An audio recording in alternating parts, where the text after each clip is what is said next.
Hi guys. Tonight we ease into the slow, crunching hush of a frontier snowstorm. You stand outside a small log cabin as the wind pulls at your coat and sprinkles powdered ice across your eyelashes. Everything is moving and nothing is moving at the same time. The world is white, the world is loud, and the world is cold enough that you probably will not survive this without shelter. At least, not for very long. So before you get comfortable, take a moment to like the video and subscribe, but only if you genuinely enjoy what I do here. And if you want to make this a little cozier, go ahead and comment your location and the local time where you are listening. Now, dim the lights. You push the door inward and step onto creaking floorboards. The moment it closes behind you, the cabin absorbs you like a hollow wooden lung. The storm still roars outside, but in here the sound is muffled, softened by logs fitted with imperfect care. You feel the temperature shift only slightly.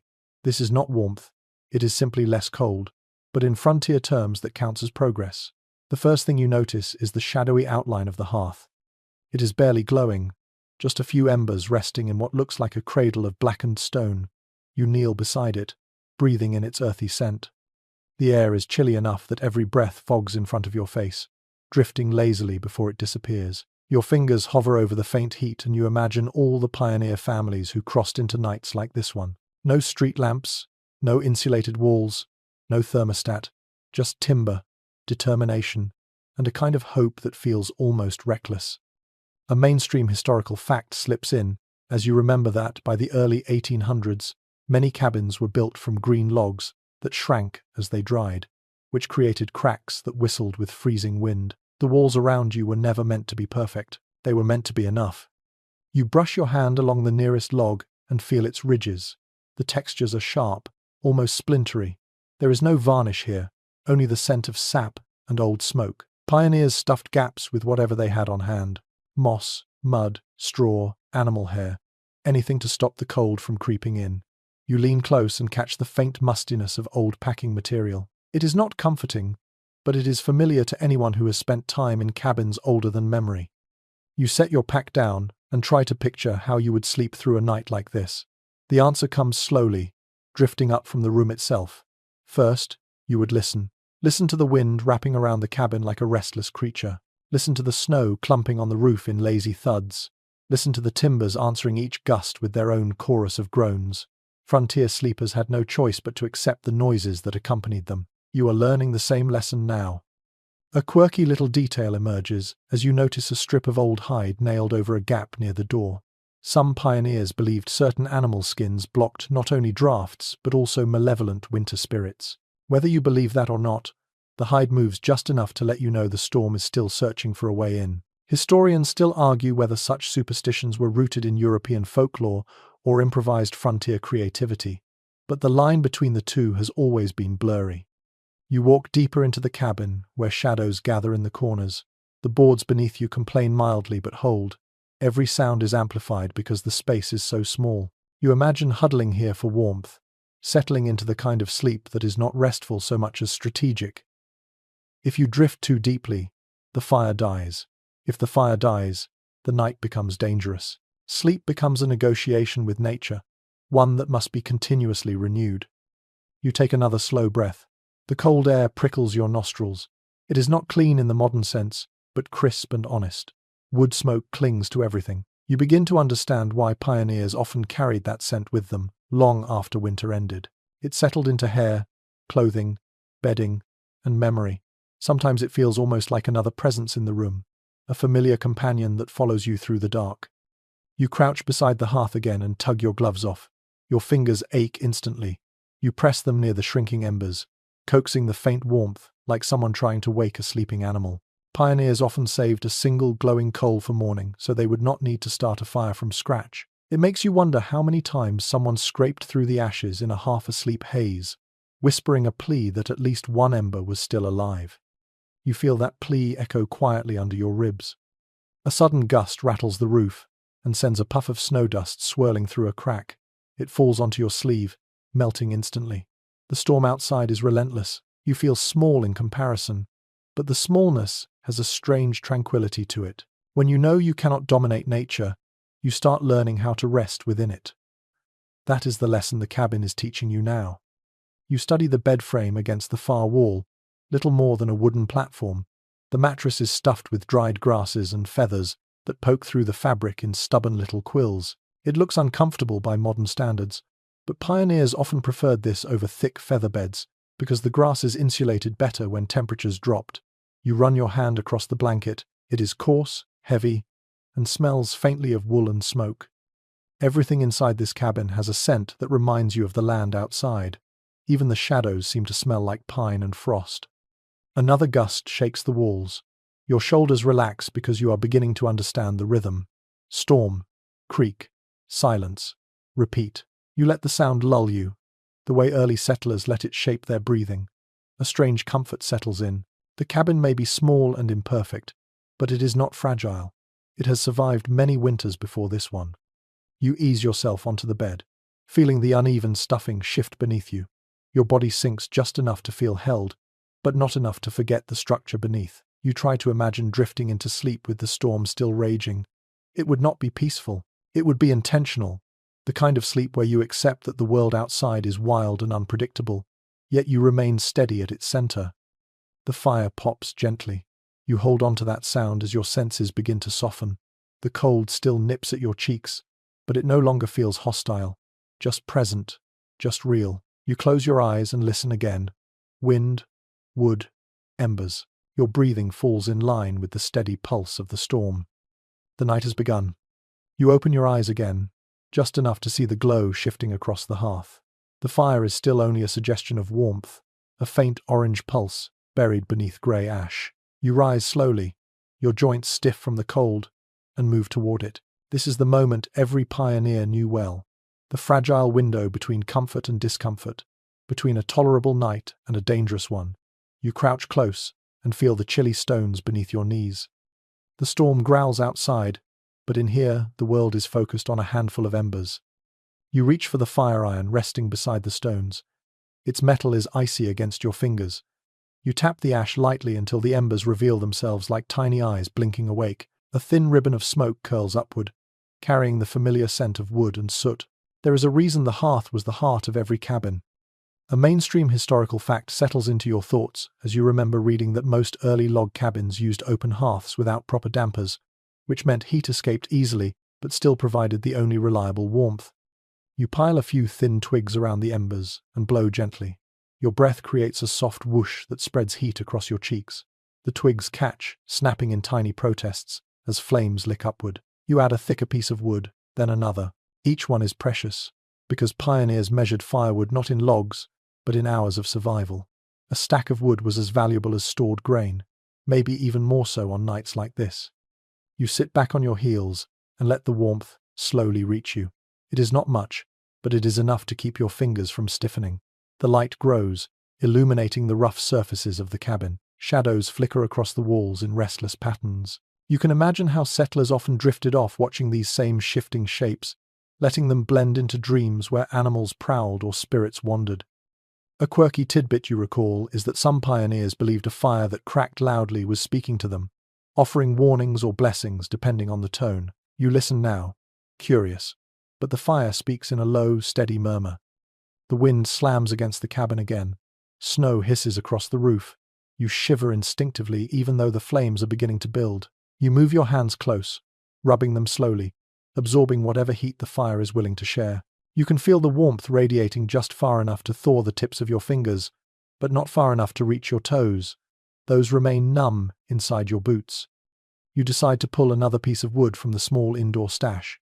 It is damp at one end, likely brought in too quickly from the storm before. You turn it over in your hands, feeling the rough grain, the weight of it. Historians still argue whether pioneers preferred to burn hardwoods at night for longevity or softwoods for quick heat. The answer probably changed with whatever the forest offered. Tonight, the wood you have burns unevenly but willingly enough. You ease it onto the flames. Smoke thickens, letting off a tangy scent that clings to the walls. A soft haze drifts through the cabin, making your eyes blink. For a moment, you imagine how many nights settlers spent coughing gently from smoke while pretending not to notice. Chimneys were often makeshift or poorly drafty. You inhale, feel the gritty edge of soot slide down your throat, and exhale slowly. You take a seat on the low stool near the hearth. The wood creaks beneath you. Your elbows rest on your knees, and you watch the flames climb in slow, determined spirals. You can almost sense the fire deciding whether to be generous tonight. The flames sway, gather strength, sway again. Little by little, warmth pushes into the cabin like a shy visitor testing the room. The storm continues pounding outside, but the fire offers a small victory.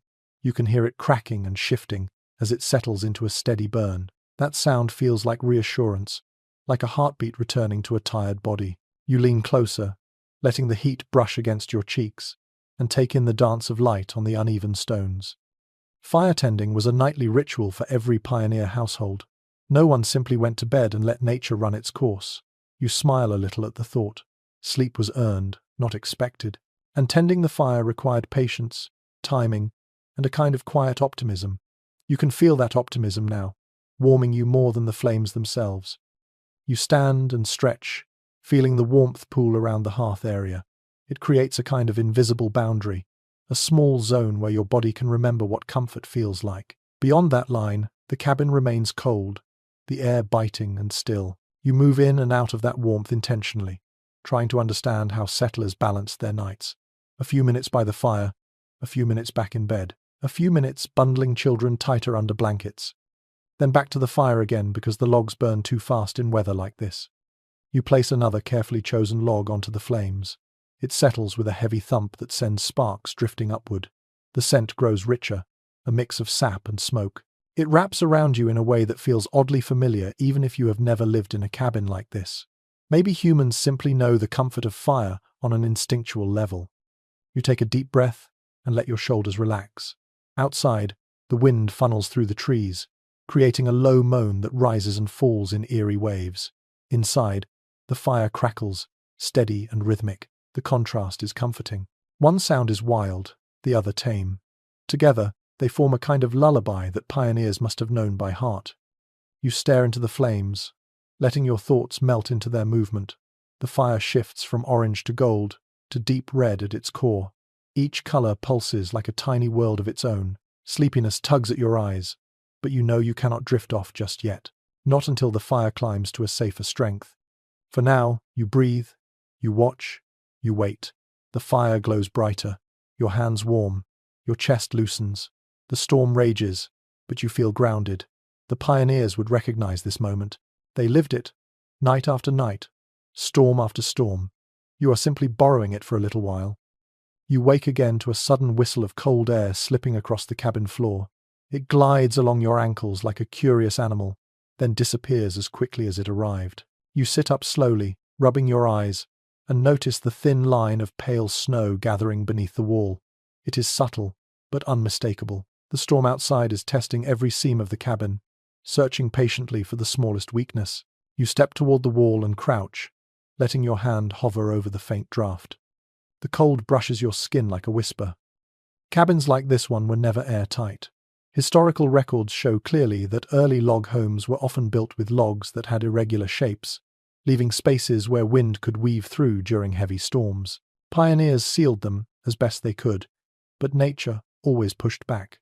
You lean closer, pressing your palm flat until you can feel the delicate tremble of air seeping through. The logs are swollen with moisture from previous snows, their edges darkened by years of harsh winters. You straighten and trace the line of the wall with your fingertips. The texture is rough, splintered, alive with the story of seasons past. At one spot, the wood bows inward, creating a small hollow you had not noticed before. Inside the hollow is a plug of dried moss mixed with mud that has cracked like old pottery. A curious side fact pops up here.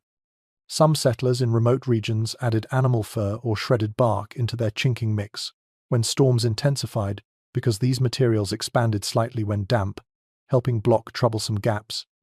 The wind groans outside, and you feel the cabin give a small shiver in response. It is not dramatic, just a reminder that buildings made from stacked logs behave like living things. They shift, they breathe, they protest. You run your hand along the seam between two logs and imagine the countless repairs families performed during winters far colder than this one. You picture tired hands smoothing mud into cracks, pressing moss firmly with the base of a fist, hoping the makeshift layer would hold for one more night. A larger gust slams against the north wall. You hear snow spraying the outer timbers in quick metallic taps, A flurry of white dust sifts down from the ceiling beams, falling onto your shoulder like tiny stars. It tickles your collarbone and melts instantly from your warmth. That is how easily the outside world leaks in. One loose shingle, one aging log, one overlooked crack, and the storm finds you. Experts remain divided over the best traditional method for sealing a log cabin. Some argue that a thick clay mixture was most reliable in deep winter because it dried hard as stone. Others insist that softer materials like moss or straw created better insulation by trapping pockets of warm air. The truth is probably somewhere in between, shaped by local resources and desperate improvisation. You glance at the wall again and can almost feel the decisions layered in each patch. You reach for a small wooden wedge sitting on the floor near the door. It looks like something a child might use in a simple craft project, but here it carries a far more serious purpose. You tap it gently into the gap with the heel of your hand. The wood squeaks softly and settles. The draft lessens, replaced by the quiet sigh of the cabin adjusting to the change. You blow warm air into your cupped hands and hold them near the wall again. The cold is still there, but softer now, more diffused. You step back and take in the larger shape of the room. The fire casts a low, sleepy glow that sketches the walls in amber. The dance of light makes the gaps between logs seem deeper, darker, almost like the cabin has ribs that expand with each gust. The storm outside scratches at the edges of your hearing, a steady hum of swirling snow and restless wind. Inside, there is only the gentle crackle of the fire and the quiet rhythm of your breath. You move toward a second draft near the window. The pane is not glass, at least not in the way you know glass. It is a thin sheet made from animal horns scraped until translucent. The texture is uneven and wavy, giving the light a soft, watery look. This was common in early frontier homes, especially in regions where obtaining glass was expensive or impossible. You place your palm against it. The surface feels cool and slightly pliable, like old leather. Another unusual frontier custom emerges in your memory. Some settlers applied layers of grease or tallow onto horn windows during winter. This helped seal small fractures and also provided a faint sheen that diffused incoming light more evenly. You can almost imagine someone smearing warm grease onto this pane just before the storm, hoping the layer would last long enough for daylight to return. You kneel near the base of the window frame and feel a thin blast of air slipping through. This one is sharper, more determined. You take a strip of cloth from your pack and wedge it into the seam. The cloth muffles the draft slightly, though you know it will never vanish entirely. The walls, the roof, the window frames, even the floorboards all contain thin pathways for cold. The goal was never perfection. It was endurance. You stand again and stretch your shoulders. The cabin breathes with you, its wood expanding and contracting in small sighs. You can hear the faint clicking of timber fibers shifting with the temperature. You feel strangely connected to it, as if the structure itself recognizes your presence and adjusts subtly to accommodate your movements.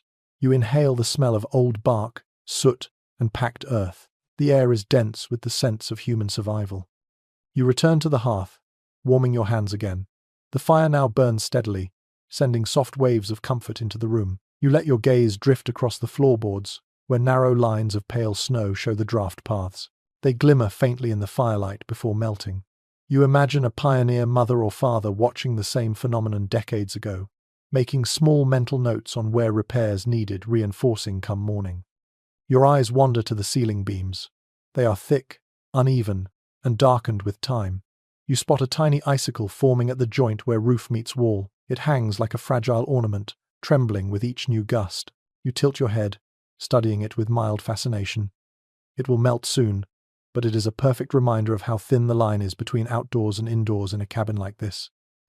Nature always has one finger inside. You lean back on your heels and listen.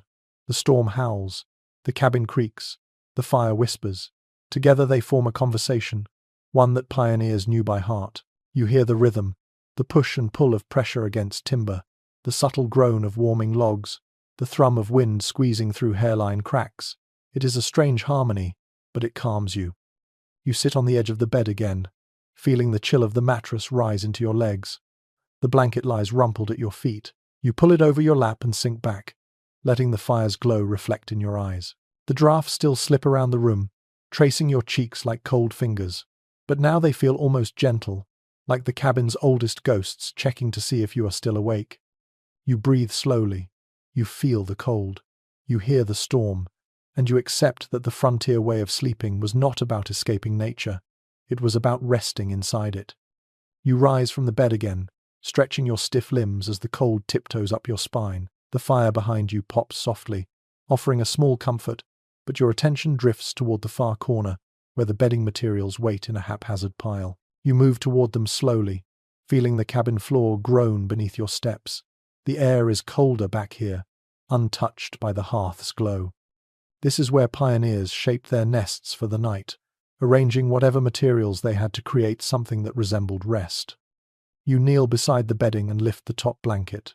It is heavy and slightly damp at the edges, infused with the combined scent of wool, smoke, and human life. Historical sources widely agree that many pioneer mattresses were stuffed with straw, dried grasses, leaves, or a mix of whatever plant matter could be collected before winter truly set in. You press your palm into the mattress beneath the blanket and feel the uneven lumps. Some are soft enough to cradle your hand. Others poke back with sharp persistence. You settle onto the edge, sinking into the stuffing with tentative curiosity. The dried grasses make a soft rustling sound beneath you, a reminder of autumn fields long gone. If you shift too quickly, the stalks prickle your skin. Comfort was always relative out here. Softness was a luxury, and warmth was the only true measure that mattered during nights like this. You lean back slightly and lift a corner of the ticking fabric that covers the mattress. Inside, the stuffing is a mottled mixture of faded gold and pale brown. A curious detail surfaces in your mind. Some frontier families secretly preferred hay from certain plants because they believed it smelled sweeter and drove away insects during summer months. In winter, the scent was simply a faint memory of greener days. You breathe it in now, noticing the subtle earthy sweetness buried beneath the smoky cabin air. Your fingers run across the stitching. The seams are clumsy but determined, likely patched over many seasons. The thread is thick, uneven, and tough. Someone's hands worked hard on this, probably late at night by the fire when chores were finally done. You imagine a settler mother or father sewing by flickering flame, hoping the mattress would hold together through just one more winter. You lift the blanket again and fold it across your lap. Its weight settles around you like a protective shield. It scratches a little at your wrists, but the warmth it promises outweighs the irritation. Another layer lies beneath it, even coarser, probably made from rough, homespun cloth. Some families wove their own blankets, while others bartered with neighbors or traders. Supplies were rarely abundant, and every piece of bedding told a story of labor, trade, or desperation. You stretch out your legs and let your feet sink into the grasses inside the mattress. They bend reluctantly under your weight. The feeling is strange if you are used to modern beds. There is structure, but not softness. Warmth, but not comfort. As you shift your position, the stuffing murmurs beneath you like a quiet forest floor. If you close your eyes, you can almost imagine lying in a meadow in late summer, except the air biting your cheeks keeps you firmly rooted in winter. A striking image crosses your mind. Some frontier families flipped their mattresses every week or so because the grasses would break down, flatten, and sometimes mold if left in the same position too long. You picture a pioneer lifting the entire mattress, shaking it out vigorously while cold air nipped at their fingers. Maintaining bedding was as essential to survival as tending the fire. You pull the blankets tighter around your shoulders. The cabin air feels sharper now, filled with the restless hum of wind slipping through the walls. The mattress shifts, and you feel one stiff reed poke your hip. You move again, adjusting, learning the subtle dance of settling into discomfort so it becomes tolerable. That was the true skill pioneers developed. They learned how to relax inside imperfection. Your gaze drifts toward the small shelf above the bed. On it lies a bundle of cloth, folded neatly. You take it down and unfold it carefully. Inside is a spare layer of padding made from stitched-together scraps of wool clothing. Researchers often note that settlers repurposed torn garments into sleeping materials, believing it added just enough insulation to make a difference on bitter nights. You rub the fabric between your fingers. It is soft in some places and coarse in others, patched so many times it resembles a quilt made of mismatched memories. You lay the padding across the mattress and sit on it. The difference is subtle but noticeable. A touch more warmth, a hint more softness. You imagine how families treasured even these small improvements. Winter sleep was a negotiation between cold air and human resourcefulness. Nothing was wasted. Everything had potential use. You run your fingers through your hair and glance at the ceiling beams again. A small dusting of frost glimmers faintly where the roof slopes downward. If someone slept directly beneath that beam, melted snow would occasionally drip in the night. To avoid that, settlers often angled their beds slightly or placed them along the warmer wall near the hearth. You can see why this bed sits right where it does, close enough to catch heat, far enough to avoid stray sparks or smoke. There is a point of disagreement among historical researchers regarding how often families replaced their mattress stuffing. Some claim it was done seasonally because rodents frequently nested inside the warm grasses. Others insist that families redid the stuffing far less often because gathering new materials in winter was nearly impossible. You lean back onto the bedding and feel the uneven texture beneath your shoulders. Whatever schedule this family followed, they made do with what they had. You tuck your legs under the blanket and lie down fully now. The mattress gives beneath your weight, shifting in soft crackles. Your body heat begins to seep into the grasses, making them respond with a faint warmth. Your cheek rests on the coarse fabric of the pillow, which is filled with feather down that has poked through the cloth in several stubborn points. It is not comfortable in the modern sense, but there is something grounding about it. You feel connected to the simple reality of the materials, to the land outside that provided them, to the people who slept here before you. The fire flickers softly along the wall, painting long strokes of gold across the room. You watch the shadows stretch across the ceiling, bending over the beams where frost lies like spilled silver. The storm outside continues its relentless pounding, but the bed beneath you holds steady. You close your eyes for a moment and let your breathing slow. You feel the mattress rise and fall with your breaths, the grasses shifting like quiet waves. The blankets gather around your shoulders, their weight reassuring in the cold. The cabin creaks softly, adjusting itself to the wind. You are beginning to understand how pioneers found rest in such conditions, not by fighting the cold, but by layering themselves against it with whatever nature and hard work provided. You open your eyes again, listening to the combined sounds of storm, fire, and shifting bedding. The night moves around you in gentle pulses. You exhale slowly, letting the warmth from your body sink deeper into the rough materials beneath you. This is how frontier sleep began, not in comfort, but in acceptance. You sit up slowly, pulling the blanket away from your chest as the cabin air nips at your skin again. Your breath fogs gently in the dim light, drifting upward like a little wandering ghost. The fire is still alive, glowing with a quiet confidence that reassures you the night has not won just yet. But as you glance at the wide bed, you remember something essential about frontier nights. Sleep was rarely solitary. It was shared, layered, bundled, sometimes uncomfortably close, but absolutely necessary. You shift to the edge of the mattress and run your hand across the broad surface. The grasses inside whisper faintly as your fingers move. Families often slept shoulder to shoulder here, sometimes 3 or 4 in a row if the night grew dangerously cold. One widely accepted detail from early frontier accounts is that human warmth was the most dependable heat source when storms made fire unpredictable. If one person moved, everyone else felt it. If one person shivered, the reaction rippled down the line. You settle back onto the mattress and imagine bodies arranged in careful patterns. Children nestled closest to the fire, where their smaller forms could gather heat more efficiently. Adults positioned along the outer edges to act as living windblocks. Extra blankets draped over the entire group like a protective shell. You breathe in the lingering scent within the bedding. It is a blend of wool, smoke, faint sweat, and the shared life of a family that relied on each other to survive winter nights. You slip your hand under the blankets and feel how the warmth collects under the layers. It grows slowly at first, then rises into a soft pocket of heat that feels almost comforting. You picture a mother settling down beside her children, pulling them close, whispering small reassurances while the storm clawed at the cabin walls. You imagine a father lying awake at the edge of the bed, making sure no draft reached the youngsters. Sleep was a family chore here, not a private event.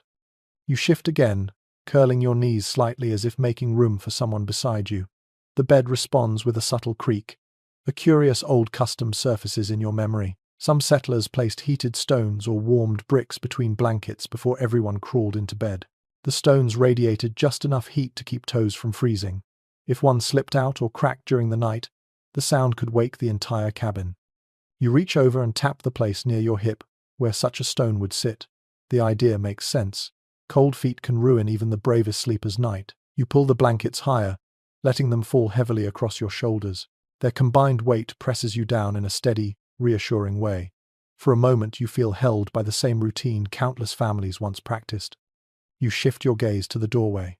A small draft moves through the room like a wandering ribbon of cold. You imagine how, on the coldest nights, families sometimes invited neighbors or travelers into their cabins, simply because extra bodies meant extra warmth. Pride bowed to survival. You can almost hear the soft murmurs as someone quietly lifted the latch in the middle of a storm and ushered in a shivering figure. Doors rarely stayed locked during winter. Warmth was a shared resource. As you settle deeper into the bedding, another point of disagreement among researchers comes to mind.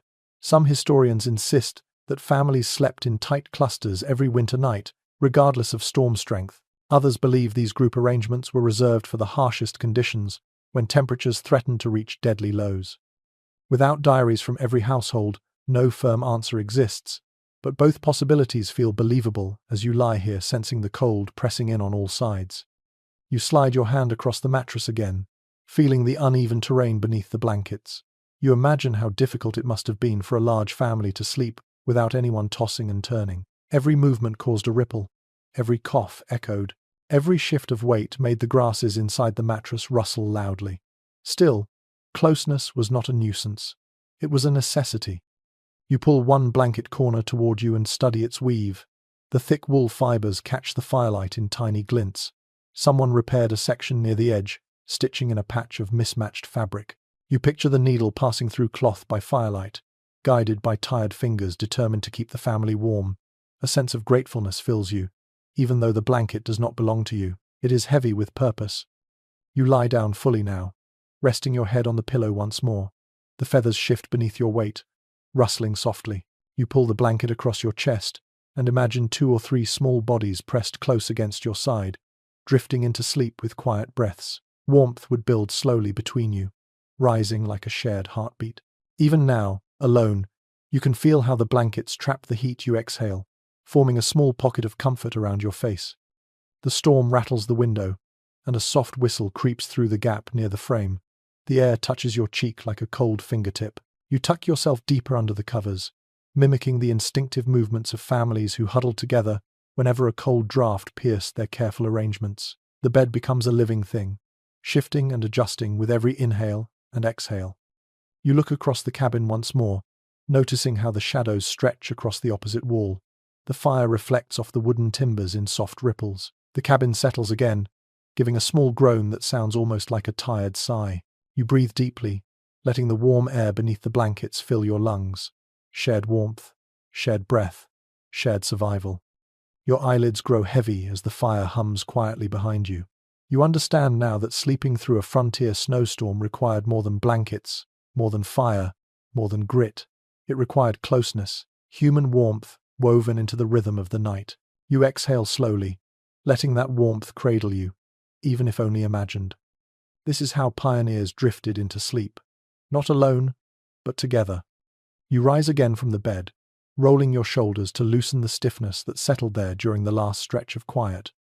The storm is still clawing at the cabin walls, but the fire has found a steady rhythm. You breathe in its warmth for a moment before turning toward the stalls at the back of the cabin. The space is narrow, built more like an alcove than a proper room, but the scent drifting from it is unmistakable. Straw, animal musk, and the faint sweetness of stored feed. You step closer, feeling the temperature shift with every move. Pioneers often relied on animal heat just as they relied on fire. It was a practical decision born from necessity rather than preference. One commonly mentioned detail in frontier journals is that settlers frequently kept livestock in attached lean-tos or even inside the same structure during winter storms to prevent them from freezing. You run your hand along the wooden partition, separating this small stall from the main room. The timber is warm to the touch compared to the outer walls. Something living on the other side is breathing gentle puffs of heat into the space. You press your ear to the boards and hear a slow rustling, followed by a patient exhale that fogs faintly through the gaps. A cow, or perhaps a hardy frontier pony, rests there, shifting its weight in a sleepy rhythm. The animals carried the smell of the outdoors, but they carried warmth too, soaked deep into their thick winter coats. You lift the latch and peek through the narrow opening. A pair of dark eyes glint softly in the low light. The animal blinks once, slow and unconcerned. You close the latch gently so as not to disturb it. You take a step back and breathe. The air feels warmer here, almost as if the walls themselves remember sunshine from earlier months. A peculiar historical note lingers in your mind. Some settlers believed that animals offered not just warmth but also emotional stability during storms, claiming their steady breathing soothed anxious children. It sounds charming, perhaps a bit sentimental, but as you stand here, you understand how the presence of another living creature might steady the heart.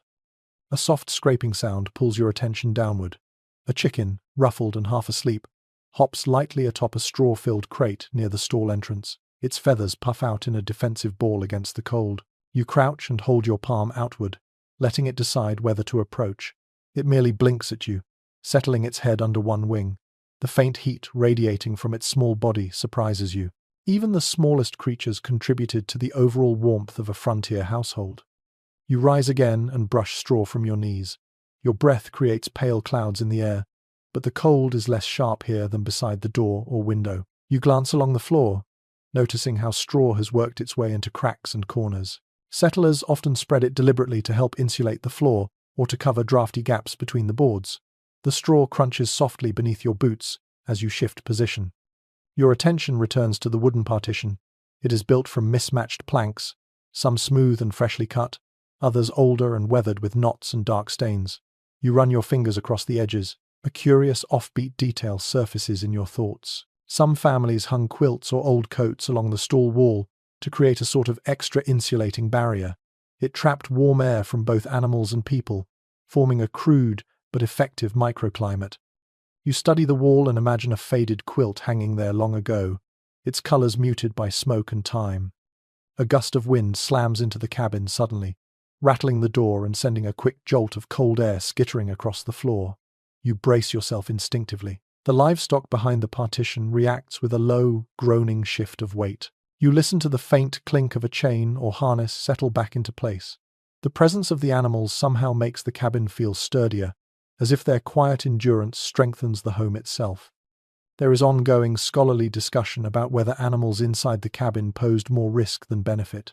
Some researchers argue that the added heat far outweighed any inconvenience, while others insist the smell, noise, and potential disease made the practice undesirable, except in emergencies. You lean against the partition and consider both sides. The air in this corner is certainly richer with scent, but your fingertips remain warmer here than anywhere else in the room.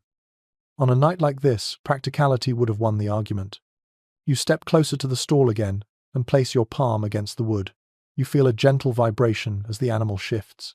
It becomes a strange kind of communication, one that requires no language, just closeness, warmth, and survival. You picture a pioneer child sleeping on a trundle bed near this partition, soothed by the soft sounds of animals breathing. That child would wake in the morning to warm straw beneath their feet, warmed not by the hearth, but by the life resting only inches away. You walk toward the corner of the stall and notice a small wooden bucket with pieces of dried grain scattered inside. You pick up a handful, letting the kernels roll across your palm. Their scent is faint but still sweet. Feeding the animals during storms was essential. A hungry cow or panicked horse could thrash, break boards, or injure itself. You imagine a parent waking several times each night, checking on livestock to ensure both their safety and the family's warmth. You turn your gaze upward. The roof beams above this stall are lower, closer together, and covered with layers of thatch and bark. They trap warm air effectively. You place your hand against one of the beams. It feels slightly warmer than the beams near the front of the cabin. The difference is subtle, but real. You exhale and watch the warm air linger a moment before dissolving in the dim light. You walk slowly back toward the hearth, absorbing the mixture of animal scent and wood smoke in each breath. The warmth fades gradually as you step away from the stall. Your hands grow colder, your nose prickles. The contrast reminds you how vital every bit of warmth was to frontier life. The animals were not just sources of food and labor, they were part of the winter fight for comfort. Near the fire again, you turn and glance back at the stall alcove. The dim shapes of animals resting there make the cabin feel less empty, less exposed. You imagine how families might whisper soft thanks for the warmth their animals provided, even if the smell and noise sometimes tested their patience. You sit on the low stool by the fire and pull a blanket around your shoulders. The glow touches your face, but the memory of that shared warmth lingers even stronger. You close your eyes and listen. The animal exhales behind the partition. The fire hums beside you. The wind snarls outside. The sounds merge into a slow, grounding rhythm. You feel the warmth from the hearth mixing with the warmth from the animals, creating an envelope of survival. You steady your breathing, letting those layered heat sources settle around you like an invisible quilt. The pioneers did not rely on one thing for warmth. They relied on everything: fire, blankets, bodies, animals, even hope. You breathe deeply, letting that truth settle into your bones. The warmth is not perfect, but it is enough. You shift closer to the fire again, stretching your fingers toward its steady glow. The warmth reaches you, but only halfway. Your back still feels chilled, and your toes throb inside your boots. You rub your arms slowly, letting the cabin's dim light settle across your face. The question rises in your mind as naturally as the wind rattling the door. Did pioneers sleep fully clothed during nights like this, or did they peel off layers before crawling under the blankets? It sounds simple, but as with most frontier habits, the answer was shaped by necessity, tradition, and personal stubbornness. You rise from your stool and step toward your pile of clothing near the bed. Every garment here tells a story of survival. Heavy wool shirts stiff from smoke, linen underlayers scratched by rough washing, buckskin trousers worn shiny at the knees. You gather one shirt in your hands, feeling the texture. It is cold now, but you know it would warm quickly beneath your blankets. Many rural accounts from the era mention that settlers often kept at least some clothing on through winter nights, especially during storms, because removing them meant losing precious, accumulated body heat.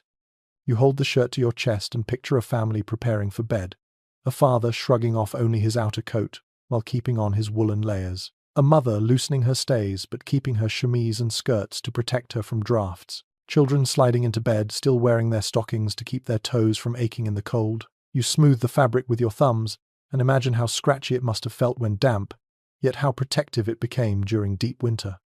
You place the shirt down and examine the boots near the hearth. Their leather is cracked and darkened from years of cold weather. Some people slept with their boots beside the bed, others kept them on if the cabin was severely cold. There is an unusual historical detail that surfaces here. A few frontier travelers reportedly slept with warm ashes wrapped in cloth, placed at their feet inside their boots, hoping to keep their toes from numbness. The practice was not common, but it hints at just how inventive people became when the temperature dropped. You slip your fingers under your collar and tug it looser. The cabin air is cold enough that removing too many layers feels risky. You breathe deeply and exhale a slow stream of mist. The blankets tempt you, promising warmth if you dive beneath them, but the cold air beyond their edges makes you hesitate. Your body understands the dilemma instinctively: shed layers and risk chills, or keep them on and sleep less comfortably but more safely. You sit again on the bed, listening to the storm testing every gap in the wall. One strong gust makes the window shudder, sending a faint tremor through the cabin. You pull your blanket around your shoulders again, tucking it close under your chin. Some researchers point out that frontier sleepers often found that keeping too many layers on made the blankets less effective, trapping cold air pockets between fabrics. Others argue the opposite, insisting that full clothing created an insulating barrier. No modern consensus exists. You smile at the thought of experts centuries later, still trying to parse the habits of people who probably made decisions based on whatever felt tolerable in the moment. You run your hand over the blanket's surface. The wool leaves faint impressions on your skin.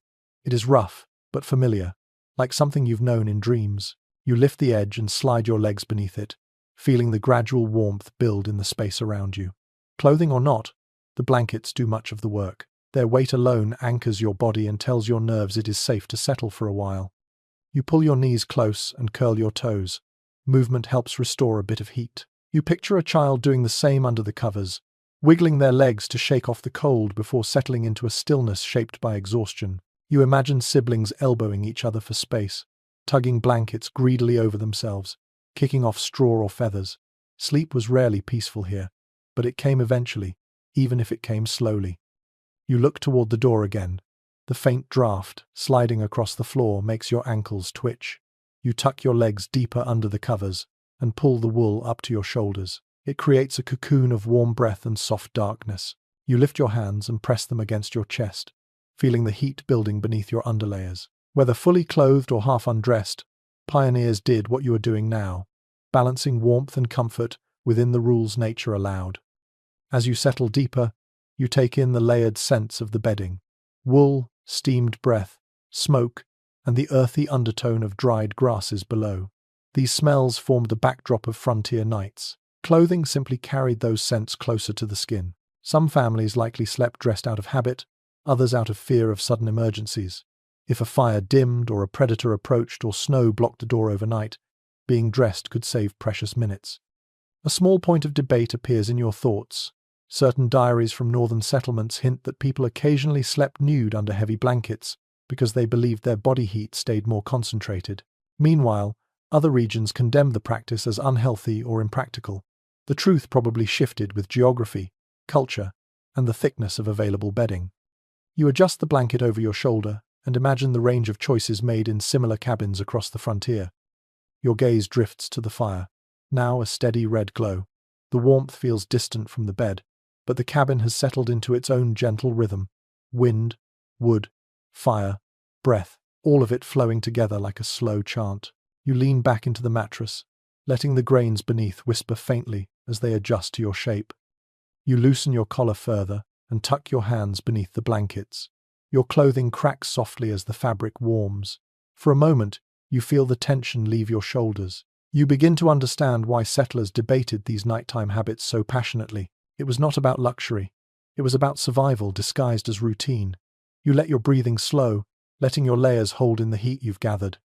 The storm snarls one final time, then retreats slightly, leaving behind a cold hush. You close your eyes, cocooned in wool and warmth, knowing that pioneers weighed these same choices every night of winter. What to keep on, what to take off, what might keep them alive until dawn. You stand once more, easing yourself out from beneath the blankets as the cold air reaches up to greet your skin. It presses against you like a patient reminder that the storm has not softened, only paused. You wrap your arms across your chest and walk slowly toward the far wall of the cabin, where the logs stack in uneven layers. This is where the real work of insulation shows itself, where every crack reveals a story of struggle, patchwork, and frontier ingenuity. You press your palm flat against the log. The surface feels firm, cold, and rough, with ridges shaped by years of wind and rain. Historical accounts make it clear that early American cabins relied heavily on chinking, a mixture of mud, clay, grass, straw, and anything else settlers could pack between the logs. You crouch down and run your fingertips along one of these filled seams. Your hand meets stiff, dried mud that flakes slightly beneath your touch. A subtle earthy scent rises, reminding you of riverbanks and clay baked by summer sun. You lean in closer, noticing small pockets of moss wedged deeper inside the crevices. A faint green glimmer remains here and there, even though the moss has long since dried. A curious observation from old frontier letters resurfaces in your memory. Families often gathered moss in late autumn, not just for warmth but also because it was easier to handle than heavy clay in freezing weather. They stuffed it into the cracks with blunt sticks or even the ends of spoons, pressing and shaping it until it formed a rudimentary shield against the wind. You stand and stretch, feeling the tension in your shoulders ease slightly. The wind outside claws at the cabin again, and you feel the pressure shift through the walls like a slow, shuddering pulse. It makes you step closer to another seam, where the chinking has cracked completely. Cold air slips through and brushes the back of your hand. You inhale sharply at the sudden chill. You reach for a small bundle of materials resting on a nearby stool.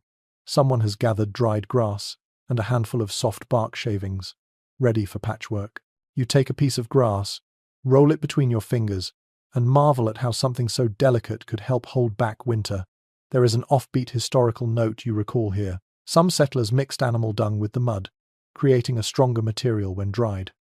The thought makes you wrinkle your nose slightly, but you cannot deny the practicality. Survival often demanded choices far removed from comfort.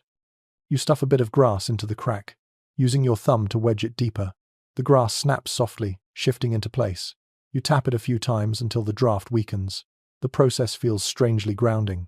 It is as if you are participating in the same quiet rituals families performed countless times throughout the harsh months.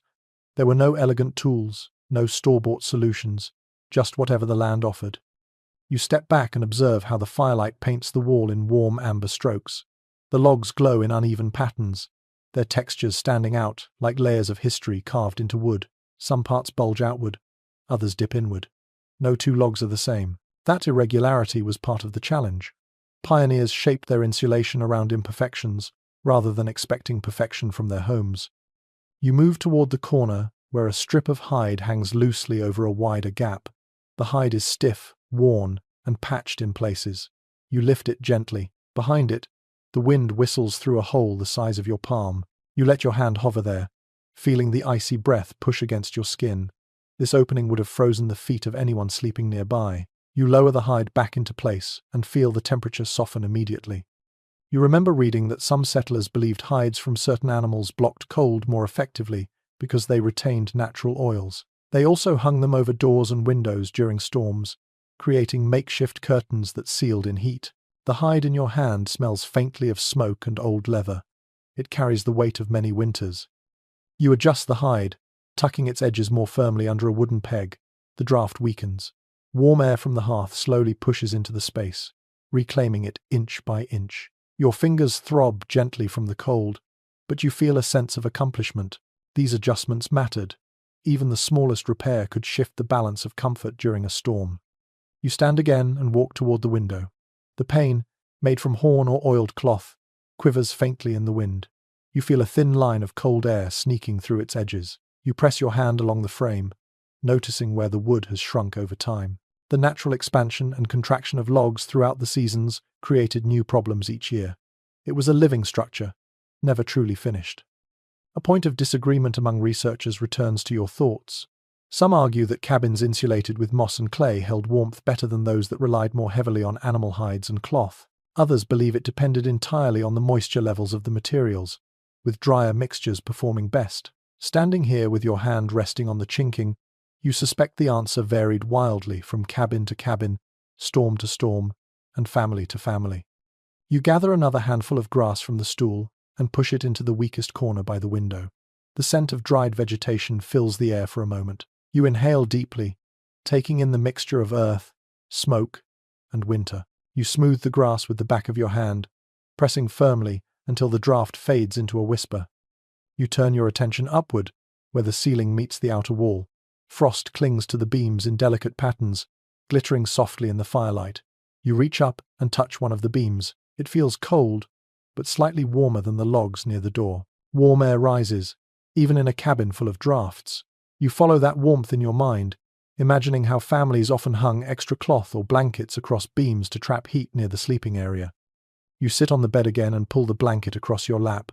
You feel the mattress shift beneath you, the grasses whispering faintly with your weight. The fire crackles warmly at your side. The insulation repairs you just made slow the cold enough for you to settle again. You listen closely. The wind still pushes against the cabin, but the room feels more secure. Fewer drafts glide across your ankles. The cold no longer sneaks up your sleeves as sharply. You exhale, letting the warmth collect in your chest and spread through your limbs. This is what insulation meant on the frontier. It was never a perfect barrier, never a complete defense. It was a conversation with winter, a negotiation built from mud, moss, hides, and hope. You breathe deeply, letting the patched walls guard you for another hour. You sink back onto the bed for a moment, letting your breath rise in a slow cloud above you. The fire's glow shimmers along the walls, but the deeper tone of the cabin tonight comes not from light, but from sound. You tilt your head slightly and listen. Truly listen. The storm outside isn't just noise. It is its own landscape, shaping the way you experience the night from the inside out. You close your eyes and allow the blizzard's voice to fill your ears.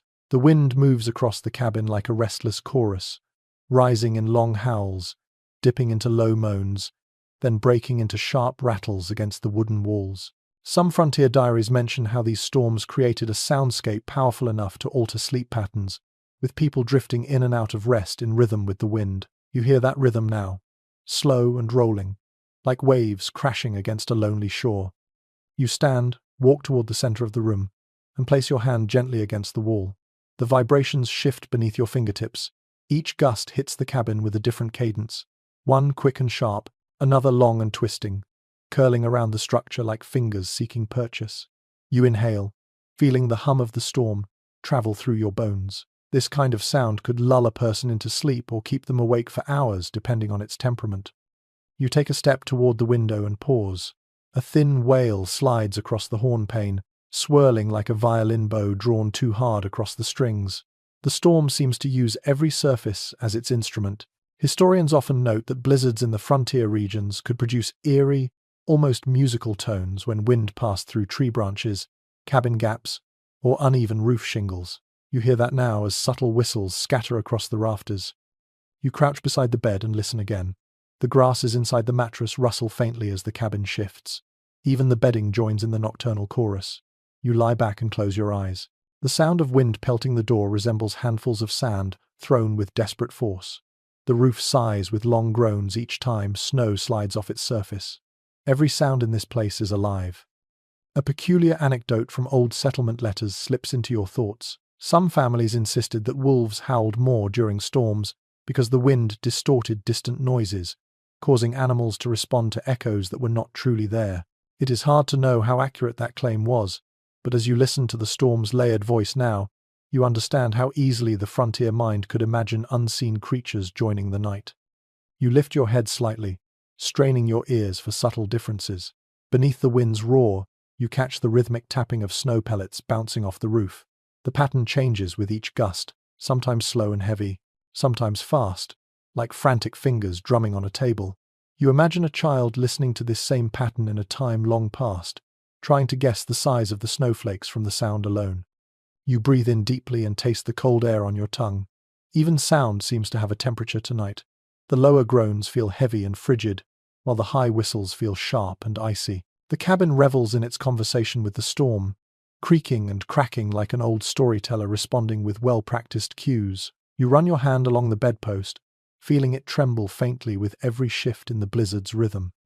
Research notes from later frontier studies mention that many settlers claimed they could predict the storm's length or intensity just by listening. They believed certain tones meant the blizzard was strengthening, while softer ones hinted at its decline. Scholars have never fully agreed on how accurate such auditory predictions were. Some say it was superstition, others insist it reflected generations of lived experience. As the wind rises again outside, you tilt your head and wonder which interpretation feels truer in this moment. You sit up and swing your legs over the edge of the bed. The floorboards groan under your weight, adding their own low note to the night's composition.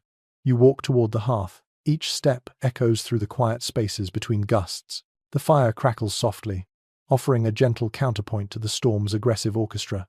You kneel beside it and stir a piece of wood, listening to the snapping sparks respond with tiny protests.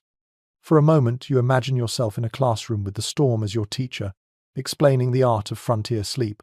Storms instructed pioneers in patience, humility, and awareness. Listening was not optional.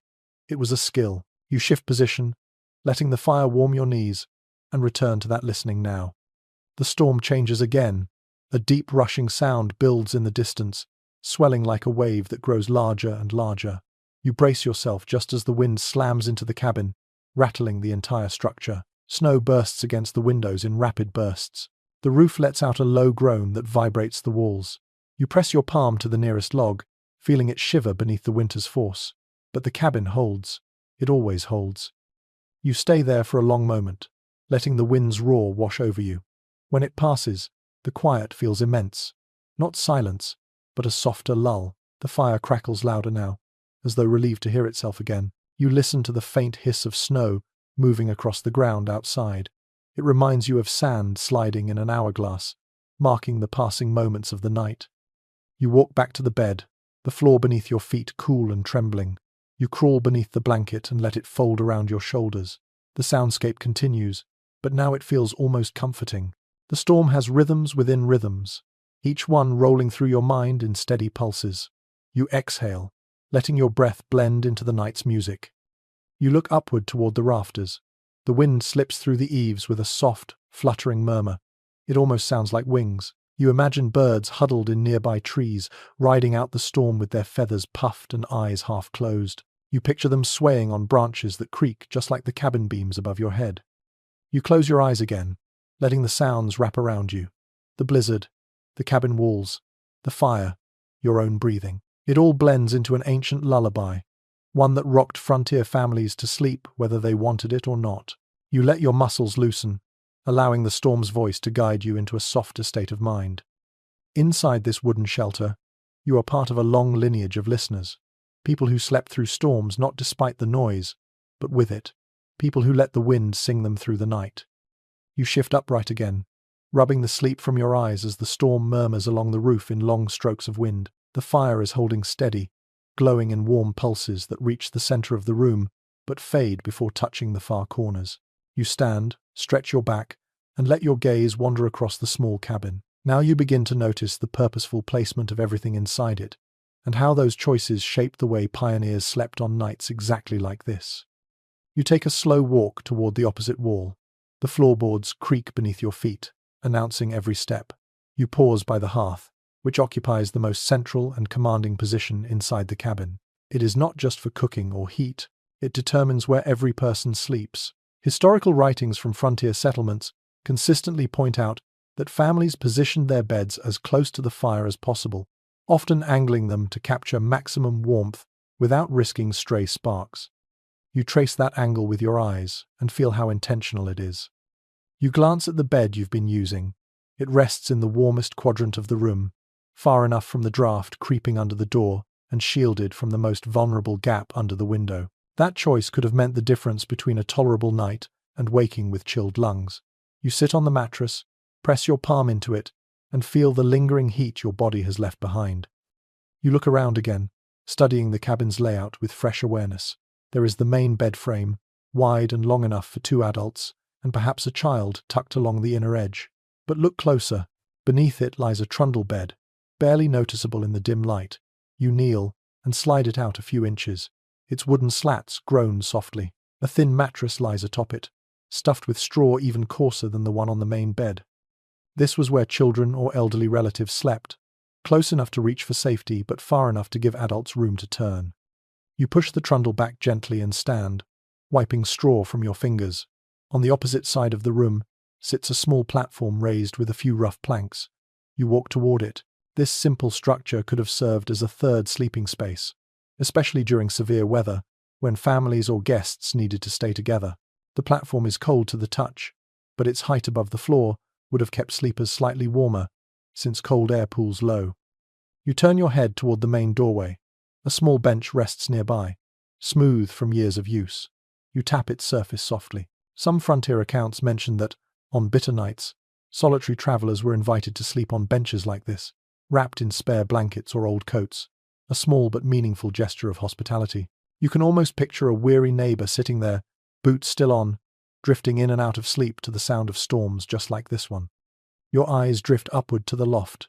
You climb the short ladder, each rung cold beneath your hands. The upper level is cramped, with a low ceiling and beams that force you to crouch. But when you reach the top, you feel something surprising. Warmth. Trapped heat from the hearth rises naturally, gathering beneath the roofline. Some families preferred the loft as their sleeping area, for this very reason.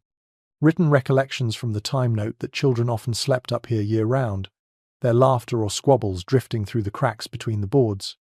You kneel in the loft and run your hand over a pile of old quilts resting in a corner. The scent is faintly sweet, with age, wool, and smoke. A curious practice comes to mind from a folktale collected in the late 19th century. Some settlers tucked herbs like lavender or sweetgrass into their loft bedding, believing it kept insects away and soothed restless dreams. You bring one quilt closer to your nose and catch a soft aroma that could easily be the ghost of such a tradition. You sit back on your heels and listen. The loft produces its own soundscape. The storm is louder here, the wind closer, the roof beams more responsive. The vibrations thrum like a distant drumbeat. You imagine sleeping here during a blizzard, with every gust shaking the rafters above your head. Some families believed that the loft was safer because heat rose. Others believed it was more dangerous because of the strain storms could place on the roof. Researchers still discuss the safety of loft sleeping, weighing accounts of collapsed roofs against the undeniable warmth. You ease yourself back down the ladder and feel the warmth near the hearth greet you instantly. The lower level remains the heart of the cabin, but its different sleeping spots reveal a silent logic. Everyone had to be close, but not too close. Everyone had to remain warm, but not risk the fire. Everyone needed a position that balanced heat, safety, and space. You return to the bed and sit again, feeling your own warmth collect inside the blankets. You picture a family arranging themselves for the night. The eldest child assigned to the loft because they could climb safely. The youngest placed near the mother on the main bed. A visiting neighbor resting on the bench, perhaps an elderly grandparent lying on the platform, each spot chosen not out of preference, but out of need. You stand once more and cross the room slowly, letting your steps map the sleeping geography. You feel how every sound, from the crack in the logs to the whistle at the window, shapes where a person might want to rest. You learn the layout not by sight but by the way warmth pools in uneven pockets across the cabin. Here a draft, there a warm patch, here a cold corner, there a safe niche. You stop near the hearth and turn back to face the room. The firelight stretches across the floorboards, creating long shadows. Each of those shadows touches a sleeping place, a reminder that this room was never designed around comfort alone. It was designed around survival, closeness, and the quiet rhythms of frontier nights. You inhale slowly, letting the scent of smoke and wool fill your lungs. As you settle once more on the bed and tug the blankets over your legs, you feel the cabin's layout gently shaping your own posture. Every corner, every beam, every seam hums with a memory of someone who once slept, woke, tended the fire, or whispered into the darkness as the storm raged. You close your eyes and listen. The cabin breathes softly around you. The night prepares to deepen. You let your eyes drift halfway open again, sensing a new heaviness in the air. Not from cold this time, but from the unmistakable scent of smoke threading through the cabin. You inhale cautiously. The air tastes dry, woody, and slightly bitter. You push yourself upright and walk toward the hearth, feeling a faint sting in your nose. The fire is burning well enough, but the smoke that should be pulling cleanly through the chimney lingers instead, curling low under the rafters like a tired ghost searching for an exit. You crouch beside the hearth, watching the flames dance unevenly. They lean lazily toward one side, as though pulled by a wandering breath of air. Frontier accounts make it clear that early chimneys were notoriously unreliable. Many were built from stacked stones sealed with mud, while others were constructed from sticks plastered with clay that hardened over time. You examine the chimney throat, noticing how irregular it is. One side dips slightly, the other bulges inward. These imperfections shaped the way smoke moved, sometimes helping it flow upward, sometimes trapping it inside the room. You lift your hand slowly, letting your fingers hover over the rising warmth. The air feels disturbed, as though something is blocking the natural current. You stand and move toward the cabin door. When you lift the latch, a thin line of icy air slips inside. The draft tugs at the smoke immediately. The grey wisps respond by swirling upward, their path suddenly more purposeful. You narrow your eyes. A small adjustment in airflow can make the difference between a breathable night and a suffocating one. You ease the door shut, then crouch again near the hearth. There is an unusual detail you remember from a frontier journal. Some families intentionally left tiny holes or thin gaps near the base of the cabin wall to create a steady draft that fed the fire and guided smoke toward the chimney. Too much wind stole heat. Too little wind trapped smoke. That balance was delicate. You glance around the walls, tracing the draft lines with your fingertips until you find a small seam near the corner. You widen it just slightly with your thumb. Instantly the smoke shifts, rising more smoothly. You breathe a little easier, but the smell still laces through the cabin. Smoke settles into every surface here. Blankets, hair, clothing. Even the logs themselves are stained dark with it. You run your hand along the wall and feel the soot cling faintly to your skin. It makes you think about how families lived with this constant haze. Some nights, it was light enough to ignore. Other nights, it grew thick enough that eyes watered and throats burned until someone crawled out into the cold air just to breathe. You step back toward the hearth and watch as a coil of smoke curls over the lip of the chimney opening. It drifts lazily across the ceiling beams before dissolving. The movement is hypnotic, soft and swirling like ink in water. No wonder frontier sleepers drifted into strange, half-dreaming states on smoky nights. The air itself pressed down on them, coaxing them toward a hazy kind of rest. You rub your eyes slowly, feeling that same heaviness tugging at your thoughts. A curious folk belief comes to mind, one that claimed smoke drifting in slow circles above a sleeper's head could influence their dreams, making them vivid or unsettling. It is impossible to know how widespread that belief was, but as you watch the smoke spiral in lazy loops, you understand how easily such ideas could take root. The patterns are mesmerizing, shaping your imagination with each slow turn. You move toward the chimney and lean closer, feeling for warmth along the outer stones. Some are hot, some barely warm at all. The uneven heating reveals that the chimney's interior is likely crooked or partially obstructed. A bird's nest, a loose brick, or even built-up soot might be interfering with the upward pull. Scholars still discuss the prevalence of chimney blockages in early cabins, noting how dangerous they could be during winter storms when ventilation options were limited. You step back, rubbing your hands together to chase away the chill settling into your fingertips. You stir the fire carefully, shifting a few logs so the flames lift higher, giving smoke a more forceful push upward. Sparks leap in tiny bursts, sizzling as they settle back into the heart of the fire. The flames brighten, casting warm patches of light against the ceiling where thin trails of smoke curl. You take a slow breath. The smoky air scratches slightly at your throat, but it also carries a comforting familiarity. This was the smell that clung to the clothing of pioneer travelers when they visited neighboring cabins. The scent that lingered in children's hair long after winter ended. The odor that seeped so deeply into log walls that it remained for generations. You exhale softly, letting that smoky warmth settle on your tongue. You step toward the bed again and sit, pulling the blanket over your knees. Even here, farther from the fire, the smoke is noticeable. It hovers near the ceiling, but the faintest hint reaches your senses with each breath. You rest your head against the wooden post and listen to the soft crackling of the fire. The sound becomes a soothing counterbalance to the drifting haze. You close your eyes briefly. The cabin feels dreamy now, softened by the smoky curtain overhead. The storm outside continues swirling, but its voice feels distant, muted behind the haze. The warm glow near the hearth becomes a comforting beacon, even as the air thickens around it. You imagine how a family might have sat awake in this same cabin, coughing lightly, blinking at the haze, yet refusing to let the fire die because the cold outside was a far greater danger. You open your eyes once more and breathe slowly. The mix of warmth, smoke, and winter creates a strange, almost hypnotic atmosphere. It is imperfect, it is uncomfortable, yet it is part of the frontier sleep experience. Every inhalation reminds you that comfort was never guaranteed. Pioneers accepted a little smoke in their lungs if it meant waking up alive in the morning. You pull the blanket tighter and let the haze thicken around the rafters. Winter nights like this were battles fought quietly, breath by breath, flame by flame. You steady yourself, finding your place within the smoky glow of the cabin, ready to slip deeper into the long night ahead. You rise slowly from the bed again, rubbing the smoke from your eyes as the fire gives a tired crackle. Your stomach reminds you of something the pioneers understood well. Warmth does not come only from blankets, fire, or shared bodies. It also comes from within. You walk toward the small wooden table in the corner, where a humble spread of provisions sits waiting. The room brightens just a little as the firelight catches the edge of a tin cup and the soft sheen of a battered pot. You lift the pot carefully, feeling the lingering warmth along its base.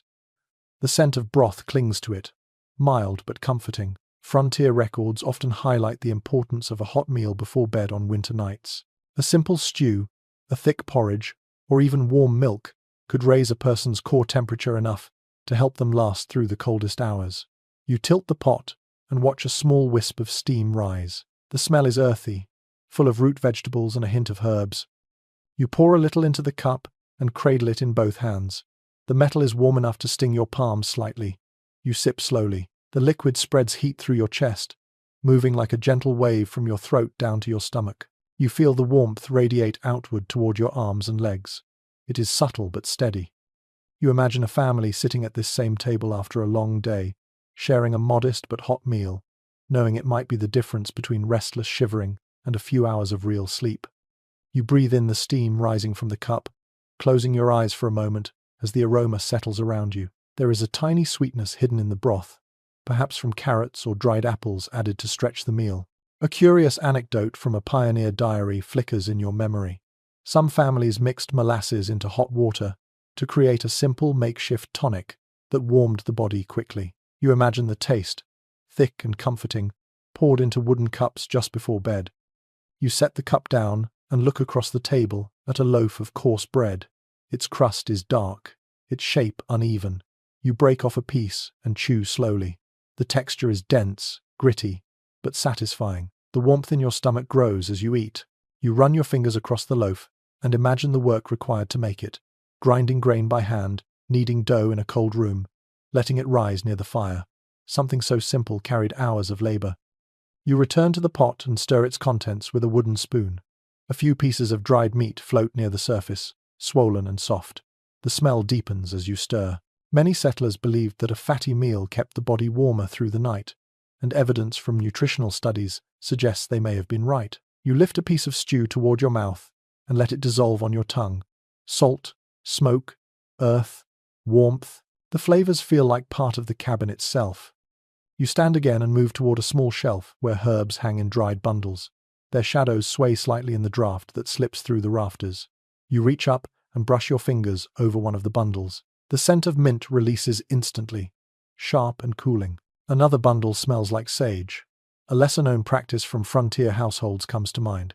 Some people brewed warm herbal teas before bed, believing they calmed the nerves and eased breathing in smoky cabins. You lift a sprig of mint and breathe deeply, imagining the taste swirling through a cup of hot water. You return to the hearth and place a small kettle of water onto the stones beside the fire. It begins to hiss softly as the heat reaches it. You settle onto the stool, warming your hands. The water slowly begins to steam, adding moisture to the dry, smoky air. You place a few mint leaves into your cup and pour hot water over them. The scent rises immediately, filling the space with a surprising brightness. You blow gently and sip. The warm liquid glides into you, pushing away the chill. A question emerges in your thoughts as you drink. Did pioneers rely more on hearty meals or hot drinks before sleep? Accounts differ. Some settlers insisted on a heavy supper, believing a full stomach fueled warmth. Others preferred something lighter, worried that overeating might keep them awake or waste resources. Researchers still discuss these differences, comparing diary entries and letters to uncover regional habits. You set the cup aside and let the warmth settle deeper into your body. The fire crackles in soft intervals, and the storm outside adds its own distant percussion. You rub your hands slowly, feeling life return to your fingertips. You can almost imagine sitting beside a large frontier family at this same hearth, each person drinking something warm, laughing softly, or whispering final thoughts before crawling into bed. You pick up a small wooden bowl from the table. Inside are dried apple slices, curled and pale. You lift one and bite into it. The flavor is faintly sweet, with a hint of smoke absorbed during drying. Apples like these were treasured during winter. They offered not just nourishment, but a reminder of warmer days. You chew slowly, letting the sweetness linger. You sit back on the bed and wrap the blanket around your shoulders again. The warmth in your stomach spreads outward, softening the chill at your fingertips and toes. The fire's glow feels more soothing now, more companionable. You breathe deeply, letting the scents of mint, stew, and wood smoke mingle around you. Food gave pioneers more than heat. It gave them pause. It helped shape the evening into something calmer, something almost ritualistic. You lean against the bedpost, closing your eyes briefly as the warmth settles fully into your bones. The night still rages outside, but inside your body, a quiet fire begins to burn. You let your breath fall into a slow rhythm. The warmth endures. The storm continues. The cabin holds. This is how pioneers prepared their bodies for sleep, one small bowl of heat at a time. You rise again, feeling the warmth from your meal settle quietly inside your chest. The fire glows steadily, but winter nights on the frontier never allowed for certainty. You step closer to the hearth and watch the flames sway, knowing exactly why pioneer families divided the night into shifts.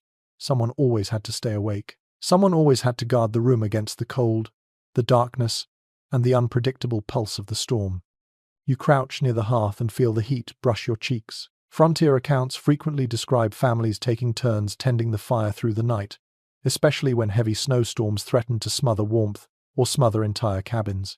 You adjust a log with the iron poker, listening as the fire responds with a soft crackle. The sound reminds you that the flames are living things out here, hungry for attention and quick to fade if neglected. You sit on the low stool for a moment, imagining yourself as the designated watcher for this stretch of night. Your role is simple. Keep the flames alive. Keep the cabin warm. Keep the danger at bay. You listen to the storm raging outside and feel the weight of that responsibility settling across your shoulders. A curious detail from a homesteader's letter floats through your memory.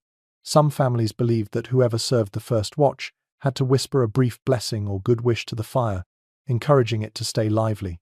Whether superstition or habit, the motion itself offered comfort, something small and human in the midst of nature's roar. You whisper a quiet sentiment toward the flames now, half amused, half participating.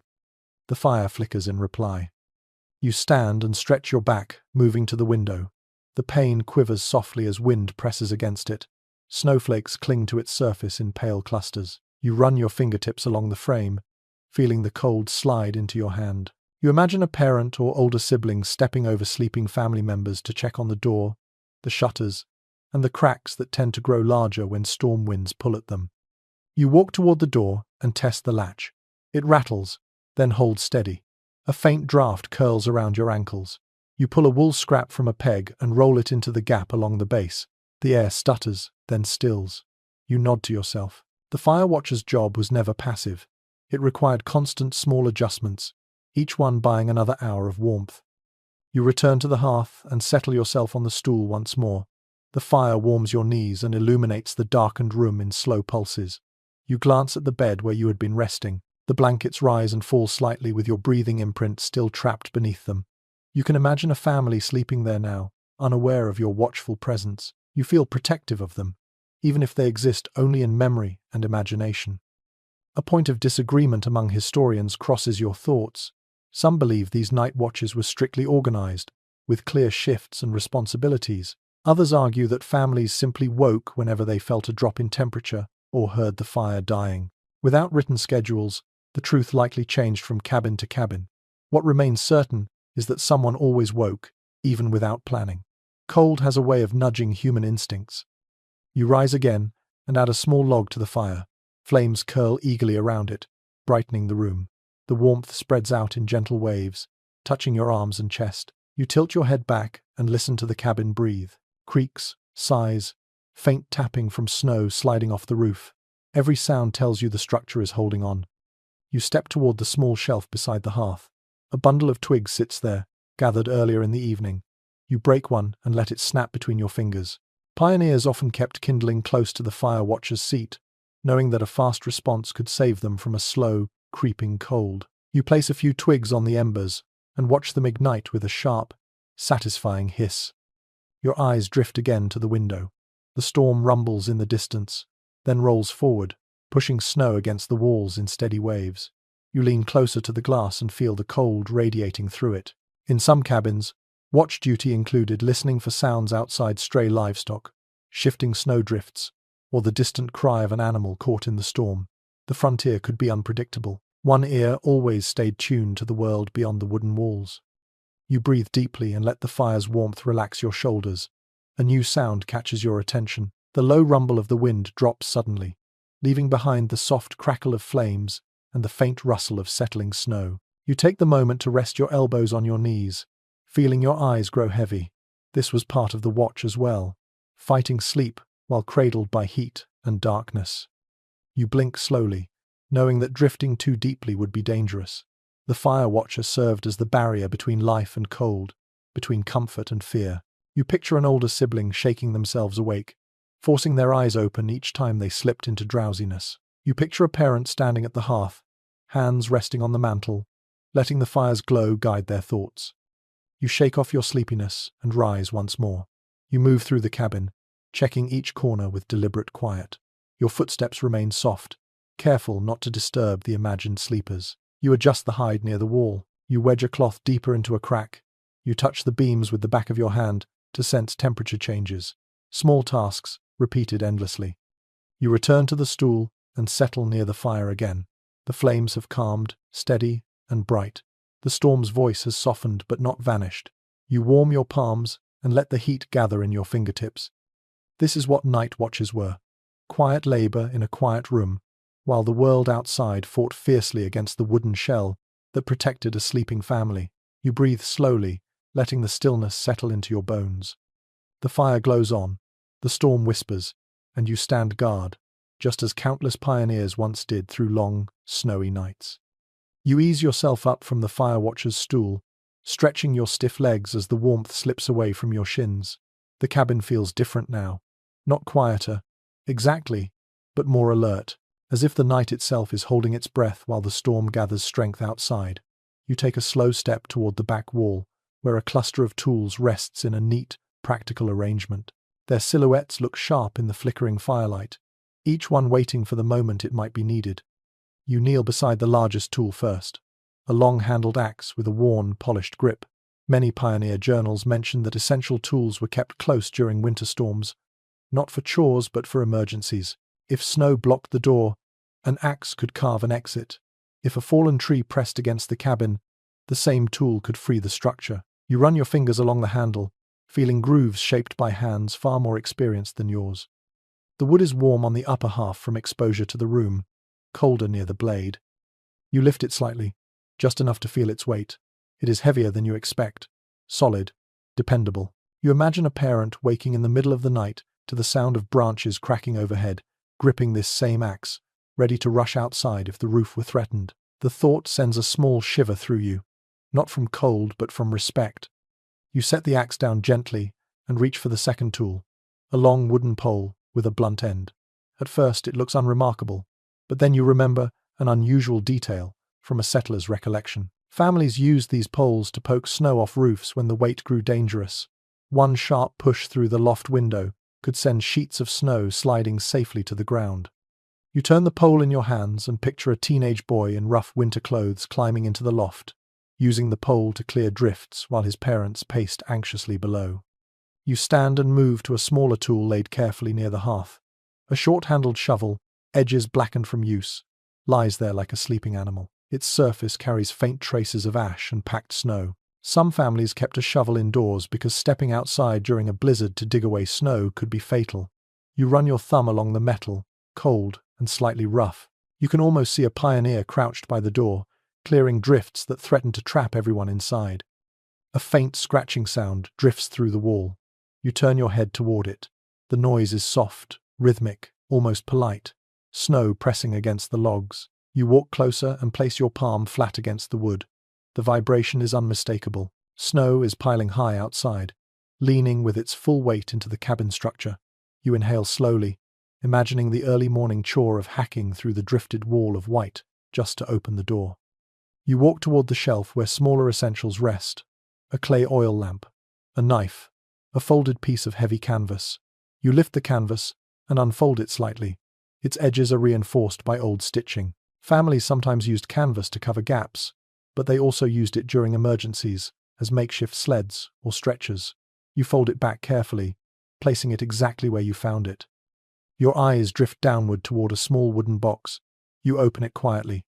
Inside lies a coil of rope, frayed in some spots yet strong. Frontier records often describe rope as a lifeline used for securing doors in high winds, hauling supplies through deep snow, or even tying children's jackets together so they would not wander off in whiteout conditions. You unwind a length of it, feeling the rough fibers scrape across your palms. Its presence is oddly comforting.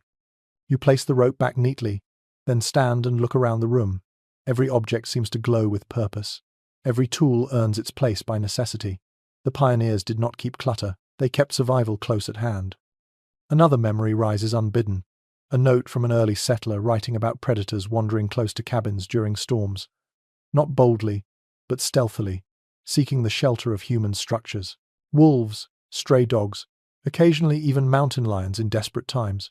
It is impossible to know how often this occurred, but the thought was enough to make families keep weapons nearby. You glance at the old musket resting above the doorframe. Its barrel is dusty, but its presence serves a purpose. You touch its stock gently, feeling the cold wood under your fingertips. A subtle debate among researchers surfaces in your mind. Some argue that tools near beds were common only in wilder regions, where danger from animals or thieves was real. Others believe every cabin kept at least a few items within arm's reach, simply because storms could escalate suddenly, turning routine nights into emergencies. You step back, considering both perspectives. But the truth is easy to feel. In this isolated cabin, caution was a form of wisdom. You kneel beside the door now, pushing your fingers under the bottom edge. You feel packed snow already beginning to rise against it. Not enough to trap you, but enough to make you aware of how quickly conditions can change. You stand and secure the latch firmly, knowing the storm might yet have more to say tonight. You look toward the fire again, noticing how the tools cast long shadows that flicker across the walls. They almost seem to move, dancing with every shift of flame. The cabin breathes in slow, steady pulses. You sit again on the stool, watching the light stretch and narrow, stretch and narrow. Tools were not just objects in a frontier cabin. They were companions, protectors, silent promises that the family had options when the world grew unpredictable. You wrap your blanket around your shoulders and let the sight of them settle your nerves. The axe, the pole, the shovel, the rope, the musket, all patient, all ready. You draw a long breath and lean back against the bedpost. The storm tightens its grip outside, but inside, you feel prepared, in the quiet way pioneers once felt prepared, surrounded not by wealth or comforts, but by the practical strength of simple tools resting in the fire's glow. You close your eyes, letting that sense of readiness cradle you. You settle against the bedpost again, letting your breathing slow as the storm hums along the wooden walls. For a moment the room feels almost peaceful, almost drowsy, but then your thoughts drift to the smallest members of frontier families, children who slept through storms with wide eyes, restless limbs, and imaginations far too vivid for winter nights in lonely cabins. You pull the blanket tighter around your shoulders and let the shadows deepen around you, trying to see the room as a child might have seen it. You sit quietly, listening to the wind push snow against the cabin. The sound is deep and shifting, like something alive pacing outside. Frontier writings often describe how children whispered fears to one another under the blankets, imagining monsters, ghosts, or wandering spirits swirling in the storm's voice. You close your eyes and listen. The wind wails high, suddenly dipping low, almost sounding like a distant cry. You can understand why a child would tremble a little before sleep. You walk toward the far corner where the trundle bed rests beneath the main frame. You pull it out gently. The straw mattress inside is lumpy and uneven, but the bedding is arranged with surprising care. A small wool blanket lies folded across it, patched with squares of different colors. You run your hand over the patches, each one sewn with rough but loving stitches. A mother's or father's fingers once mended these pieces to keep the child warm through endless winter nights. You sit on the edge of the trundle bed. It creaks softly. The blanket smells faintly of smoke and something sweeter, maybe dried apples or old soap. A detail from a pioneer account comes to mind. Some families tucked small comfort tokens beside children at night, like carved wooden animals or scraps of worn fabric from a parent's clothing. You lift the blanket slightly and find a tiny shape beneath the pillow. A small wooden figure, roughly carved, rests there. You hold it in your palm, feeling the smooth, rounded edges shaped by love rather than skill.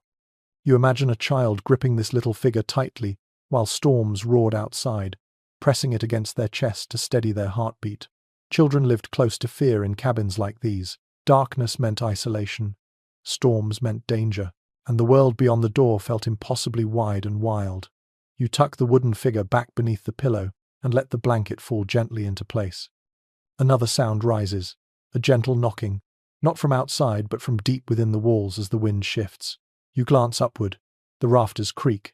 The logs answer with groans. You breathe in slowly, letting the cabin's voice fill your ears. To an adult it is simply weather and wood, but to a child, each sound could become a footstep, a claw, or a whisper. Some old settlers wrote about children believing spirits traveled with snowstorms. Whether it was just imagination or a fragment of folklore carried across generations, the fear was real to those who lay awake listening. You step away from the trundle and move toward the window. You place your hand against the horn pane. The surface trembles under your touch. Outside, white shapes swirl wildly, blurring into shifting forms. You exhale softly and imagine a child watching the same shapes, convinced they saw figures dancing in the storm. A hint of movement here, a wraith-like swirl there. Fear flourished easily in a world without electric light. You stand quietly, letting the cold that radiates from the window seep into your fingertips. A faint scraping sound drifts from the door, probably wind dragging a branch across the threshold. You feel your pulse shift. Even as an adult, the unpredictability of these noises keeps you alert. You picture a child whispering urgently to a sibling, asking what that sound was. The older sibling pretending to know the answer, pretending they were not afraid too. You step back toward the hearth and sit on the stool again. The fire pops gently, sending a small cascade of sparks upward. You gaze into the flames, remembering that some families told calming stories before bed to soothe frightened children. Tales of brave ancestors, kind spirits, or clever animals that guided lost travelers home. Warm stories woven within the cold night. You imagine a parent rocking a child by the fire, whispering with soft rhythms, hoping the comfort would outlast the fear. You pull your knees closer and let the fire warm your shins. A faint sweetness lingers in the air where dried herbs hang above the hearth. One small tradition springs to mind. In certain frontier communities, parents sprinkled tiny bits of sweetgrass near children's bedding to chase away nightmares. Whether superstition or kindness, the gesture made children feel protected. You lean forward, catching the faint scent, and imagine a child drifting into sleep, believing the grass kept ghosts away. You stand again and move back toward the bed. The blankets lie rumpled from where you sat earlier. You smooth them out, letting your palm rest on the warm fabric. Children often slept sandwiched between older siblings or parents during storms, absorbing warmth from both sides. Safety came not only from temperature, but from touch. A small hand reaching out in the dark to grasp another could turn fear into something manageable. You sit at the edge of the mattress and close your eyes. The storm outside throbs with deeper intensity now. The roof creaks in long stretches. The walls answer. Somewhere behind the partition, an animal shifts, adding a low grunt to the night's chorus. Every sound intertwines. To a child, this could feel like a world full of unseen creatures pressing close. To you, it feels like a world of memories layered across generations. A quiet debate still arises among researchers studying frontier life. Did pioneer children become hardened to fear because of these conditions, or were they simply better at hiding it? The letters and journals left behind suggest both possibilities. You sit in the dim glow, feeling the weight of that question, knowing the truth likely varied from child to child. You pull the blanket around your shoulders again and lie back slowly. The mattress shifts under you with its familiar whisper. You imagine a child curling beside you, clutching the little wooden figure you found earlier, hiding their face in the fabric while listening to the storm's restless symphony. The fire flickers softly, your breath slows, and for a moment you feel the mix of fear and comfort that shaped so many childhood nights in cabins just like this one. You open your eyes again, stirring beneath the blanket as the storm's distant growl threads through the cabin. The fire still glows in quiet ripples, but now your attention drifts toward the smaller, stranger rituals woven into frontier nights. You rise from the bed and let your feet find the cool floorboards. The cabin seems to shift as you stand, as if bracing itself for the weight of old beliefs carried through winters long forgotten. You walk slowly toward the hearth, where shadows ripple along the logs. Frontier families did not rely solely on fire and blankets for protection against the long dark. They carried with them a bundle of inherited customs, charms, and quiet gestures meant to soothe the night and whatever unseen forces might roam with the snow. Some of these practices came from Europe, others were borrowed from indigenous neighbors. Many were created in the moment by frightened minds seeking comfort. You crouch by the hearth and study the embers, imagining how these stories once settled over children at bedtime like an extra layer of warmth. You lift a small iron trivet from beside the fire. Its surface is darkened, mottled, and warm. There was a belief in some frontier communities that placing iron near the fireplace warded off harmful spirits that supposedly wandered through storms. You set it down gently again, feeling a soft amusement at the thought, yet also a quiet respect. Iron was precious. Families would not waste it unless it carried meaning. You stand and move toward a bundle of dried herbs hanging near the rafters. The scents drift faintly downward, earthy and familiar. In a few old accounts, settlers described burning certain herbs in the hearth just before sleep, not for fragrance alone, but because they believed the smoke encouraged good dreams or chased away restless energies that could follow the snow indoors. You brush your fingers over one dry sprig and imagine a parent adding it to a fading fire while whispering a gentle hope for peaceful rest. You turn your gaze toward the doorway. A small leather pouch hangs from a peg nearby, its string worn smooth. You take it in hand, feeling the contents shift inside. Small stones, perhaps, bits of bone or seeds. Some families use such pouches as protective charms, placing them near the door to keep misfortune outside. Nobody can say exactly when these traditions began, but oral histories hint that settlers clung to any comfort when storms shrieked loud enough to shake the soul. You place the pouch back and let your fingers rest on the peg. A fading draft curls under the door and brushes your ankles. You inhale slowly. Sounds mingle around you. The storm whines.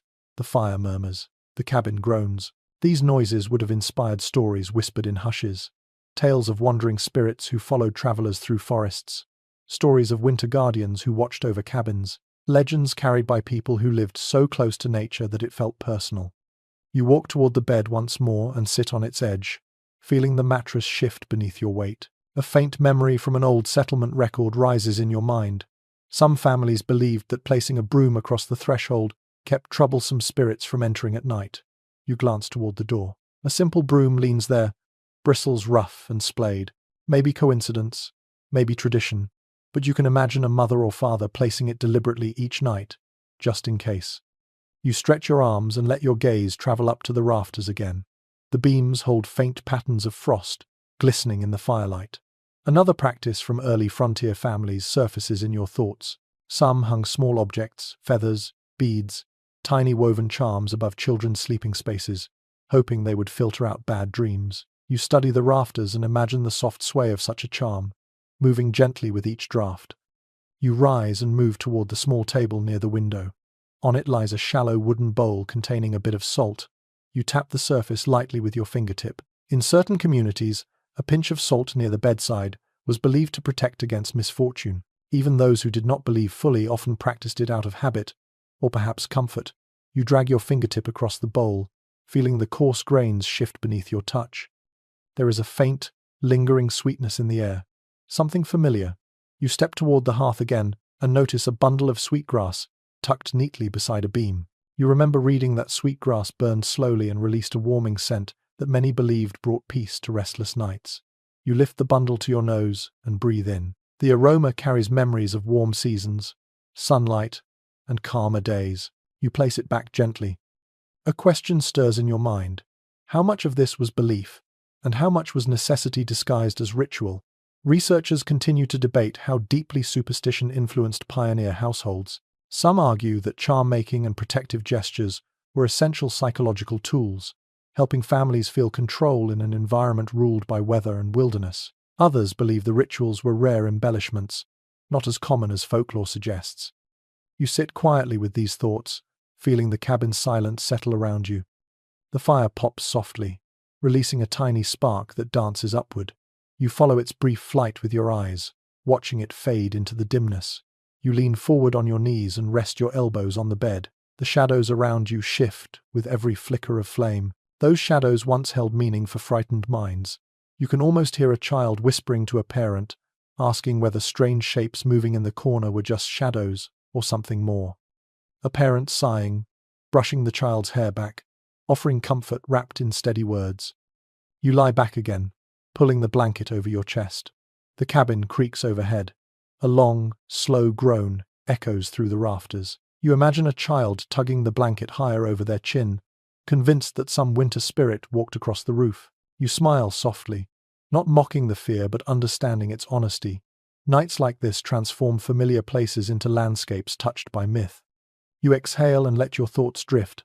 The fire, the herbs, the charms, the whispered stories, all of it creates a kind of spiritual insulation, not visible like moss in the walls but felt in the chest. These quiet rituals softened the edge of fear, giving shape and meaning to the unknown. You close your eyes slowly. Winter storms always carried mysteries, and the pioneers learned to meet them with warmth, with stories, with faith in whatever small protections they could gather. You open your eyes once more, feeling the shift in the air before you even register the sound. The storm's voice outside dips for a moment, replaced by a softer, almost hesitant rhythm, a muffled thump, then another. Not the wild pounding of wind or snow, but something human, something intentional. You rise slowly from the bed, wrapping the blanket around your shoulders as you move toward the door. You pause halfway across the room, listening. In frontier life, neighbors sometimes appeared in the middle of the night, seeking warmth, shelter, or help. It did not matter if the storm raged or the hour was late. When the world was this unforgiving, community became part of survival. You step carefully, letting the floorboards creak under your feet as the sound comes again, softer this time, almost a plea. You approach the door and press your ear against its cold wooden surface. A faint shuffle drifts through, barely audible over the whistle of the wind. You imagine a neighbor, their lantern extinguished by the storm, coat stiff with snow, breath trembling as they knock one more time. Frontier journals consistently mention such nighttime visits during winter storms. It was common practice to leave the door unlatched, or at least respond quickly, because no one wanted to risk sending a visitor back into the deadly cold. You lift the latch just a finger's width and let a sliver of light flicker across the snow outside. Nothing moves in the narrow view except swirling white shadows. The cold rushes in instantly, carving a sting across your cheeks. You close the door again, careful not to slam it. Perhaps the knocking came from the storm, twisting loose branches or rattling tools hanging outside. But a strange, particular rhythm lingers in your mind. It felt intentional. You step back into the warmth and glance around the cabin. If a visitor arrived, where would they rest? The bench near the door catches your eye. You rub your palm across its surface, feeling the familiar smoothness. That bench had likely welcomed many weary figures in winters long gone. You imagine a neighbor stumbling inside, collapsing onto it, while someone hurried to offer a blanket and a cup of something warm. You kneel near the hearth and add a small log to encourage the flames. Firelight spills further across the room, brushing the door with gold. You stare at the latch, listening for any new sound. Snow slithers along the outside walls, but nothing else arrives. Perhaps the moment has passed. Yet you can sense the lingering presence of all those who once stood in such doorways, waiting for help. A particular detail from a settler's diary returns to your thoughts. Families often developed informal signals for those nighttime visits during storms. 3 soft knocks meant neighbor. A scrape followed by a knock meant trouble. A single firm knock meant cold traveler. Whether such systems were consistently used or not, the idea itself speaks to the close-knit nature of frontier communities. People looked out for one another because they had no choice. You rise and walk toward the small window. The storm swirls outside, painting patterns across the horn pane. Through the shifting white, you imagine distant cabins where other families might be stirring too. You picture someone miles away tending their fire, checking their tools, listening for a knock on their own door. The sense of shared experience stretches across the snowy world like an invisible thread. You breathe gently, fogging the pain slightly. The storm presses on, relentless and white. You try to picture how it felt to hear real footsteps crunching through the drifts, approaching your cabin with weary determination. The excitement, the fear, the responsibility. You blink slowly, letting the faint imagined echoes fade. Then another sound appears. This one is softer, more like a gentle tapping against the side wall. You walk over, curiosity pulling you forward. As you touch the log, the tapping continues for a moment before fading again. Snow dislodging from the roof, a stray branch, or a neighbor testing whether someone inside was awake. You breathe slowly, letting your hand rest on the cold timber. There is no way to know for certain. You return to the fire and settle onto the stool, watching the flames ripple. A thoughtful warmth builds in your chest, not just from the heat but from the memory of a tradition described in several frontier writings. When a traveler arrived unexpectedly, families never asked for explanations until the visitor was warm, fed, and rested. Questions waited. Comfort came first. It was an unspoken rule of survival. You brush ash from the hearthstone and glance toward the bench again. You can almost see a figure wrapped in heavy coats, sitting there with hunched shoulders, hands trembling near the fire. A parent might bring them a bowl of broth or a handful of dried fruit. A child might peek from under blankets, watching the mysterious visitor with wide, curious eyes. There is still gentle debate among researchers about how often these nighttime neighbor visits occurred. Some insist they were rare exceptions, moments of emergency. Others believe they were a regular part of winter life, woven into the social fabric of frontier communities. From where you sit now, hearing the storm's lonely voice outside, the second interpretation feels more likely. Humans reach for one another when the world grows cold. You rise and check the latch one more time. It holds firmly. The draft beneath the door hums softly, shifting like a small animal. You place a folded cloth across it, then stand for a moment in silence, letting the weight of possibility settle in your chest.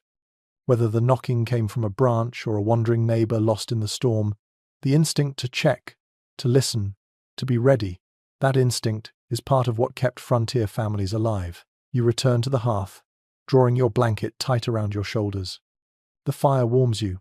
The storm sings outside, and somewhere in the snowy dark, real or imagined, a traveler might still be searching for a friendly door.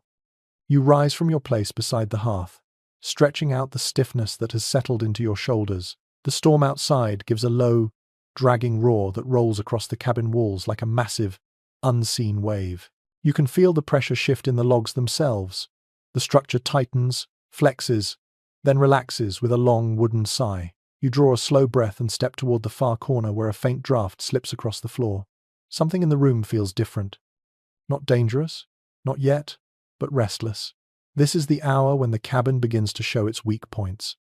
You press your hand against the wall and feel a slight tremor run through the timber. Frontier diaries often describe how storms tested the very bones of a cabin, revealing cracks and leaks that went unnoticed during calmer weather. You run your fingers along one such seam, noticing how the chinking has loosened.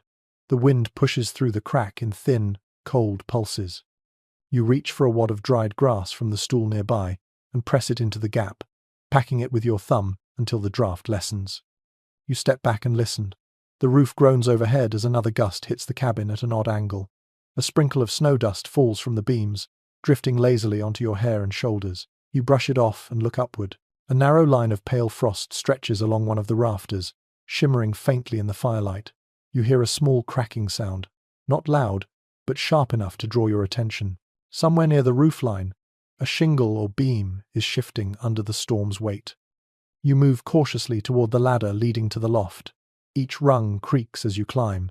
When you reach the top, the wind's voice becomes louder, vibrating the roof like a great taut drum. You crouch and run your hand along the beam. It feels solid, but the cold has made the wood contract. A thin line of snow has forced its way inside through a gap you hadn't noticed before. You scrape it away, feeling the icy grains melt against your fingertips. Down below in the shadows near the hearth, the flames flicker as a new draft sneaks into the cabin. You descend the ladder quickly and cross the room to check the wall opposite the window. As you lay your hand against the logs, a shiver ripples through the timber. That is when you spot it. A small section of chinking near the floor has crumbled completely, leaving a gap large enough for snow to drift through in a slow, feathery stream. You kneel and examine the damage. A curious detail from a settler's notebook comes to mind. During storms like this, families often kept small repair kits by the hearth, little bundles of clay, dry mud, moss, cloth scraps, and even bark. You reach for the supplies laid earlier on the stool and begin pressing moss and clay together into a cold, pliable mixture. Your fingers sting from the chill as you force the material into the gap, smoothing it as best you can. The wind presses again, testing your repair.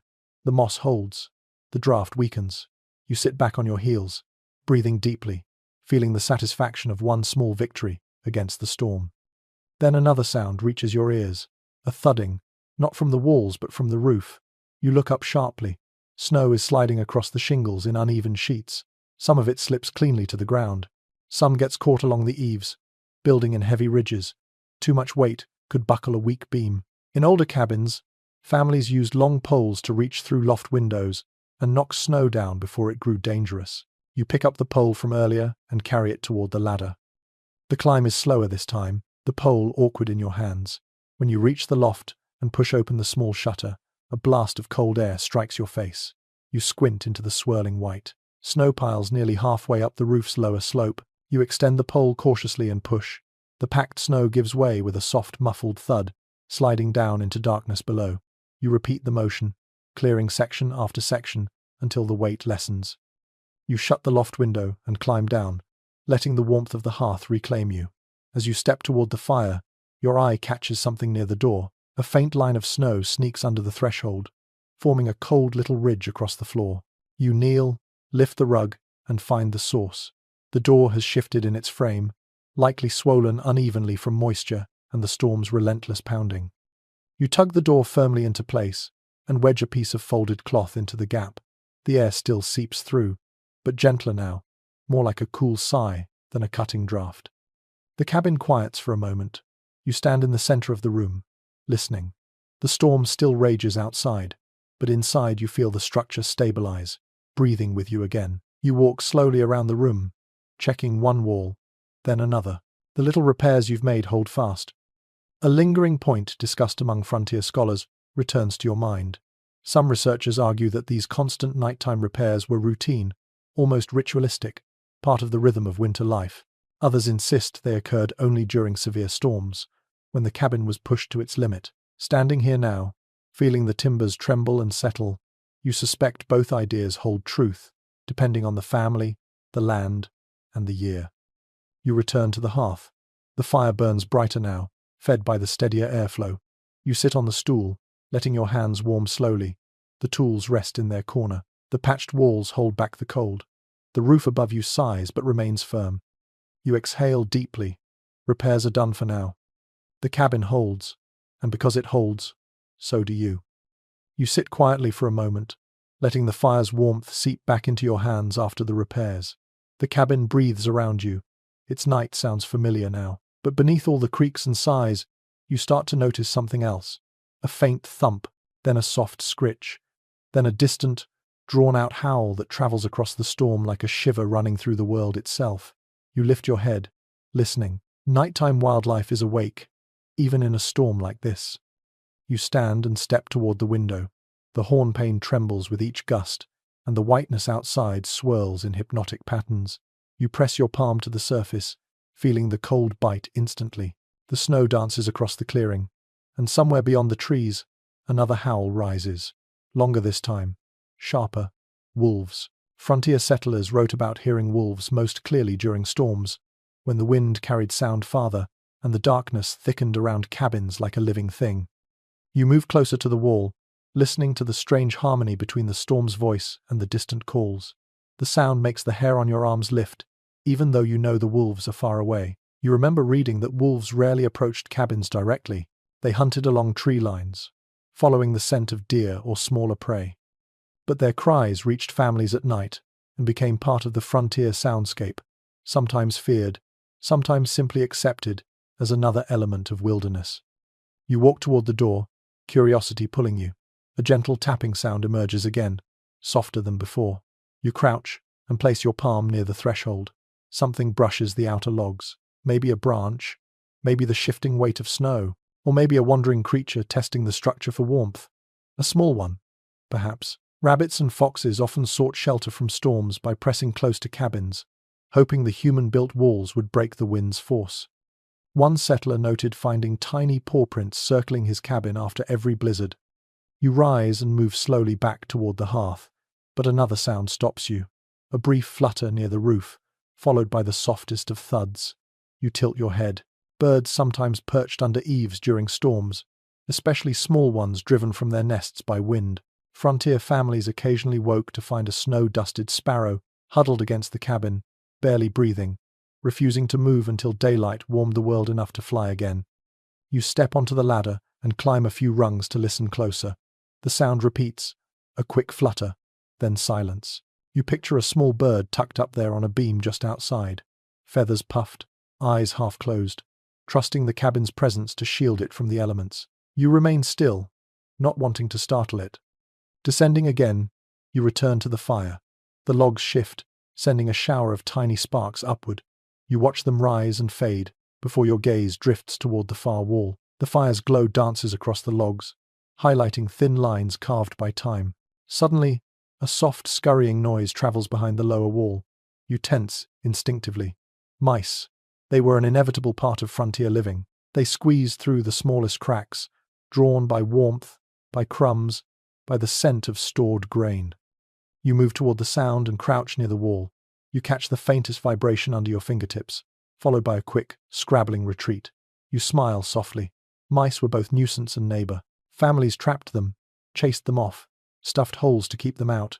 Yet they also tolerated them at times because mice were tenacious winter survivors. A few old letters mention children secretly feeding them crumbs during storms, fascinated by their tiny resilience. A sudden crack echoes from outside, sharp and clear. You straighten, the sound ringing in your chest before fading into the storm's roar. A tree branch giving way under snow, or something larger moving through the forest.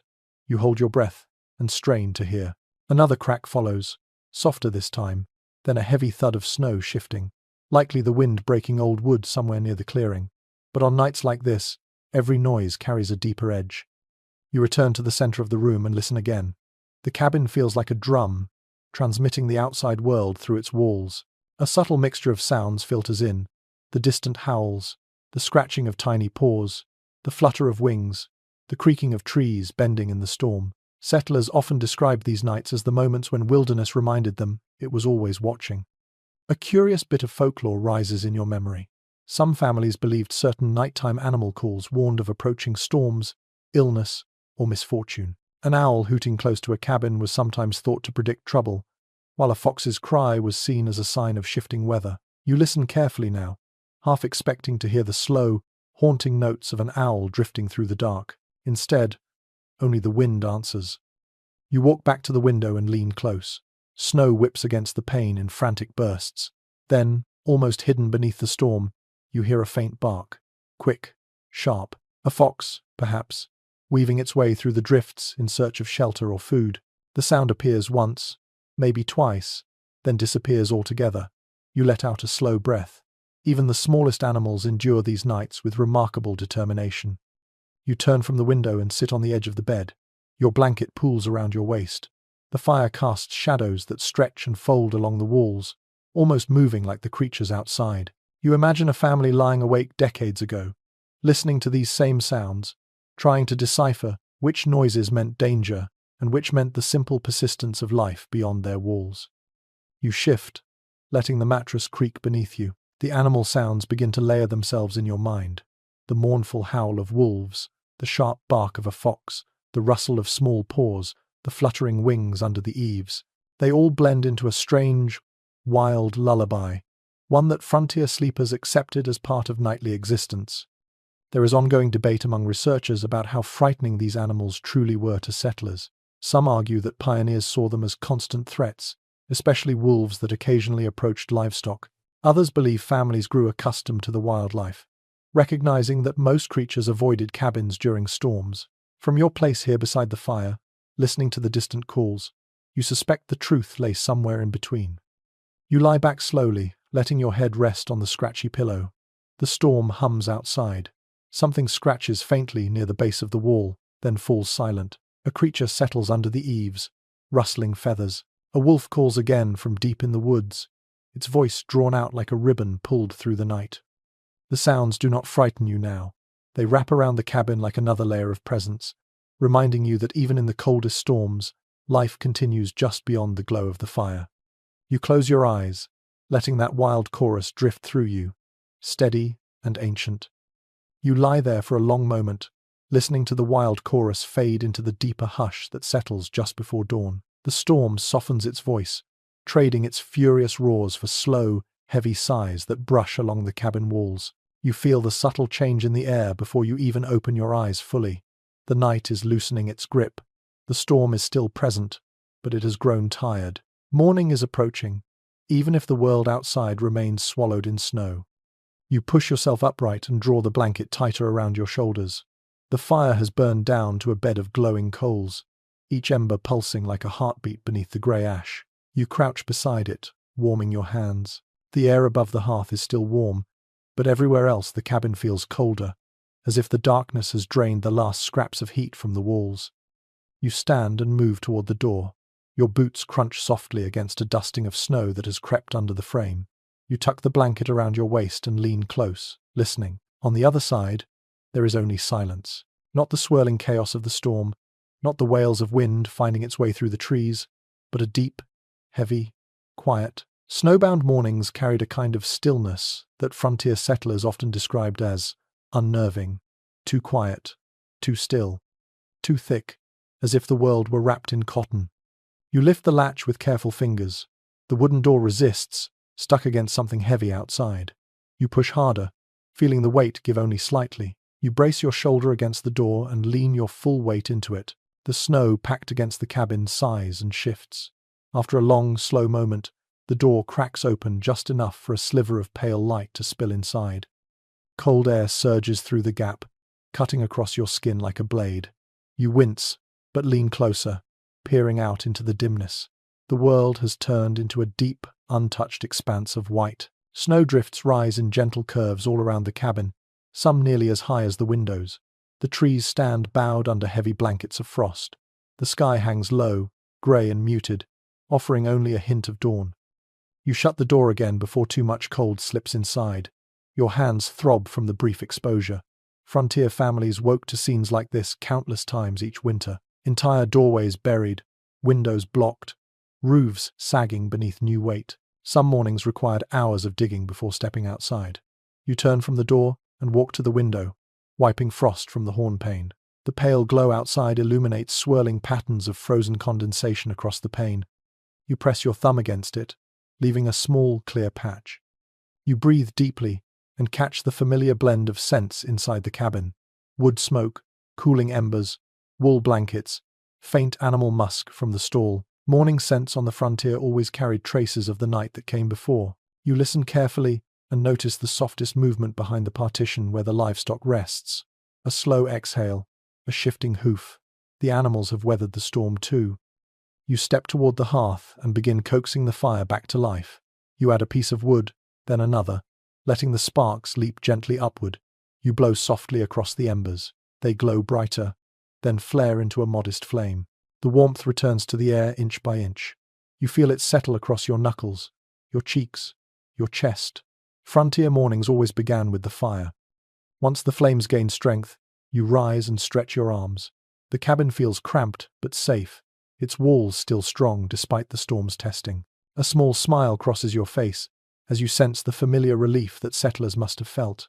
The long night survived, the roof still above them, the fire warming their bones.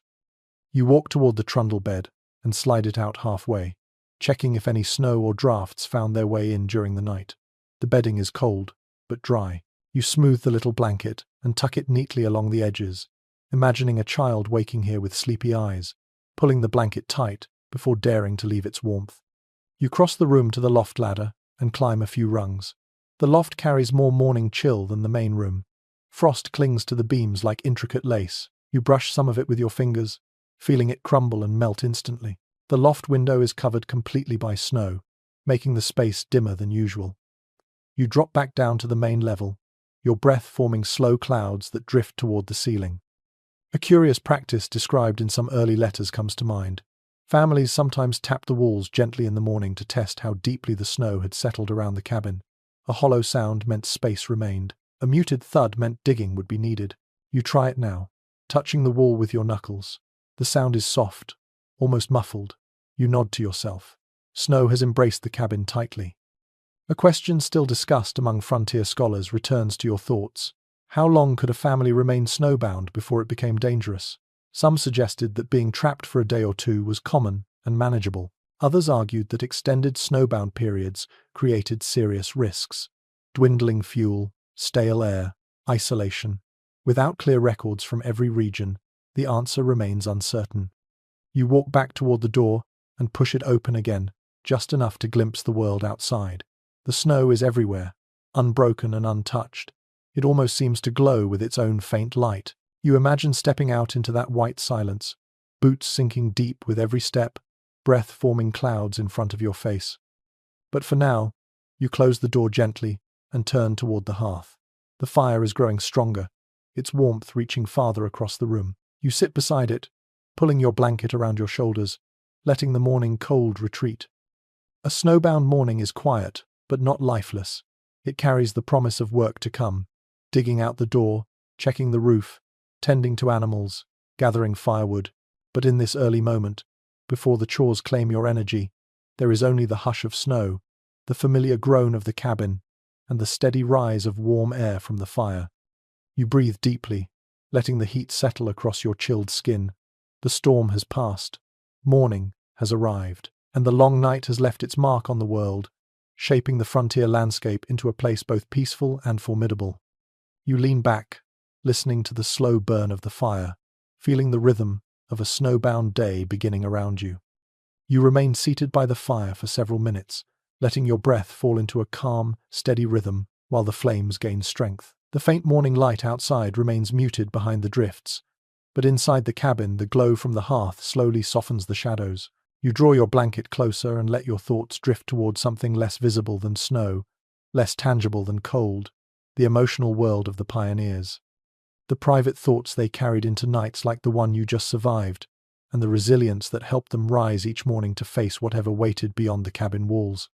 You stand, stretching your back, feeling the familiar ache of a long winter night. The hush in the room is deeper than before, a kind of post-storm, quiet, almost sacred in its stillness. You move toward the window and wipe the frost from the pane once more. The world outside remains blurred and white, but even in the dimness you can sense the shift from threat to aftermath. For many settlers, this was the moment when courage had to gather itself again. You turn from the window and walk slowly across the cabin. Your feet brush over the straw bits scattered on the floor, remnants of last night's repairs. You pause near the wall where you patched the cracks. The new chinking holds firm. You rest your palm against the log and feel its cold, steady heartbeat. Winter storms did not simply test wood or stone. They tested nerves, spirits, patience. You feel a faint echo of that test still humming in the cabin air. You sit on the edge of the bed and let the blanket fall loosely across your lap. Many frontier families wrote that the time just after a storm was often the hardest emotionally. Everyone was stiff from odd sleeping positions, tense from listening through the night, and unsure of what damage the dawn would reveal. Even children sensed it. The quiet that followed a storm sometimes felt heavier than the storm itself. You smooth the blanket with your hand and breathe deeply. A warm ember scent lingers across the fabric. In some old accounts, frontier parents described gathering their children close on mornings like these, speaking softly to dispel the leftover tension from a restless night. They reassured them that snow was only snow, that the wind was only wind, that no harm had come. You imagine such a moment in this cabin. A parent kneeling, brushing hair from a sleepy face, smiling gently despite exhaustion. You stand again and walk toward the hearth. The flames brighten as you stir the logs, and the firelight paints warm patches across your skin. You close your eyes for a moment. Emotional resilience was not simply about bravery. It was about steadiness, about returning to tasks even when fear lingered like a cold shadow. You place another log on the fire and watch it settle into the coals with a slow hiss. You return to the table and pour a little warm water into a cup, cradling it in your hands. The warmth travels up your arms and settles in your chest. This small ritual feels grounding. Many settlers wrote about the comfort of mundane tasks on winter mornings. Sweeping the floor, stirring the coals, folding blankets. These motions brought the mind back to the present, helping it release the anxieties of the night. You sip the warm water and walk toward the livestock stall. The animal inside exhales slowly, its breath puffing through the gaps in thick, sleepy clouds.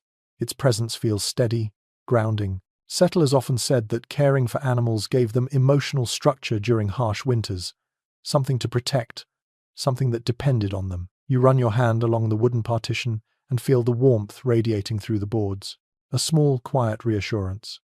You return to the center of the room and take in the familiar surroundings, the cracked walls, the patched seams, the rough blankets, the simple tools. Everything here was shaped by effort and necessity. Yet each object also held psychological weight. A repaired roof meant safety. A working hearth meant control. Even the smallest improvement could lift a family's spirits after a long night. You walk toward the loft ladder and touch the rung lightly. You picture someone climbing this ladder in the calm after a storm, checking on stored goods, making sure nothing had spoiled or collapsed. That small act of responsibility carried an emotional rhythm, one step after another, one task after another. The mind settled when the body moved. A curious memory returns to you from a letter written by a frontier daughter. She described how her mother always hummed softly while preparing breakfast after a bitter storm. Even when food was scarce, the humming, she said, made the cabin feel warmer. You listen now, imagining that faint music threading through the beams. You can almost feel how such quiet sounds would steady a person's spirit, giving the mind something to hold on to. You sit on the stool beside the hearth and close your eyes again. Deep inside you sense what many historians note.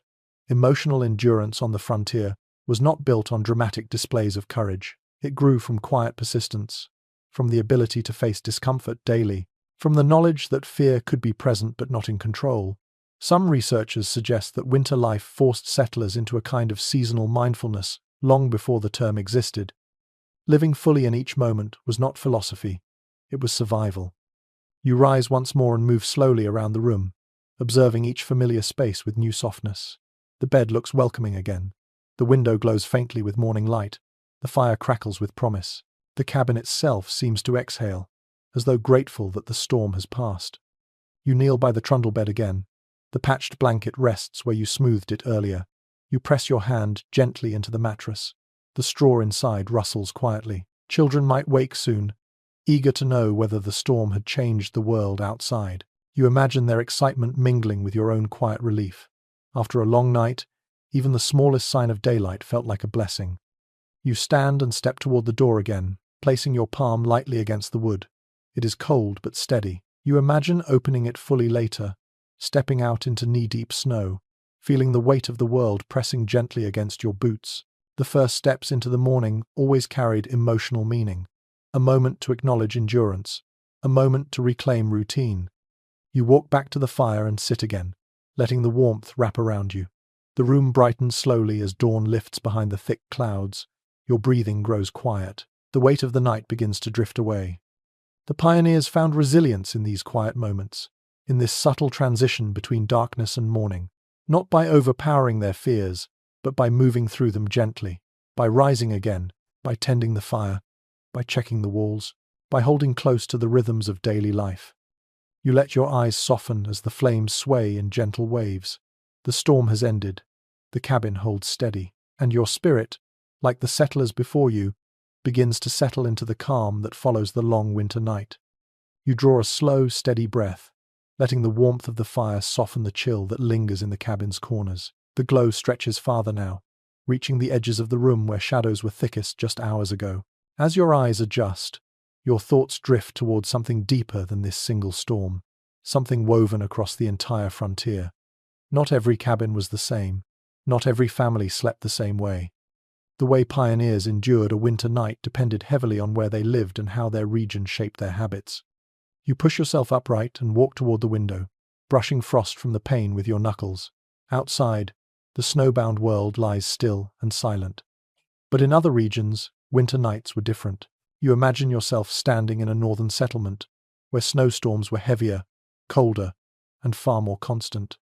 Frontier accounts describe families in those northern forests building thicker cabins, cutting logs with tighter fits, and lining their interiors with extra layers of bark to guard against the intense cold. You run your fingers along your own cabin wall and sense how thin it would have felt in those harsher places. You step back and move toward the hearth.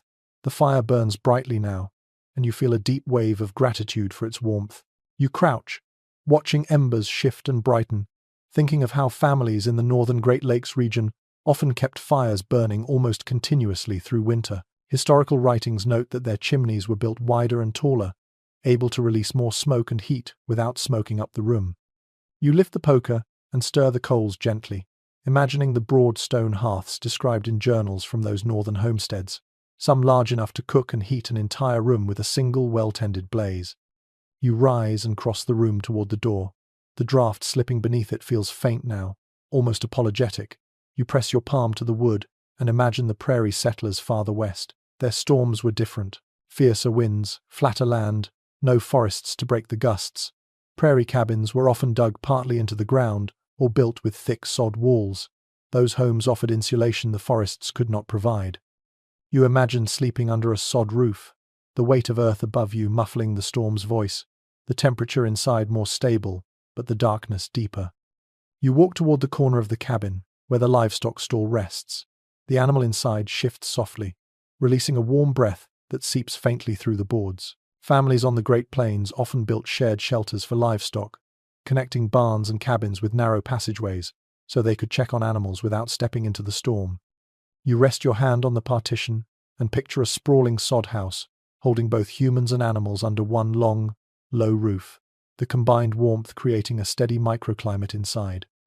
You step toward the loft ladder and place your foot on the first rung. The loft above holds its thin crust of frost.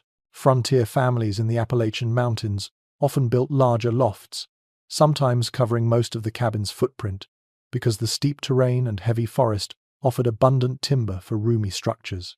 Journals mention that those lofts stayed warmer due to tightly stacked logs and smaller gaps in the walls.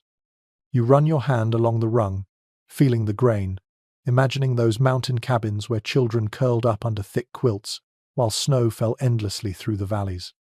You climb a few rungs and pause halfway up the ladder. The air here holds a faint coldness, a lingering reminder of the storm. You picture the warmer lofts in the southern Appalachians, where winters were milder but still unpredictable. Families there sometimes slept without a fire altogether, relying on quilts stitched generations deep and thick feather beds passed down across families. You close your eyes and imagine the scent of those old quilts, the feel of mountain air drifting through narrow windows.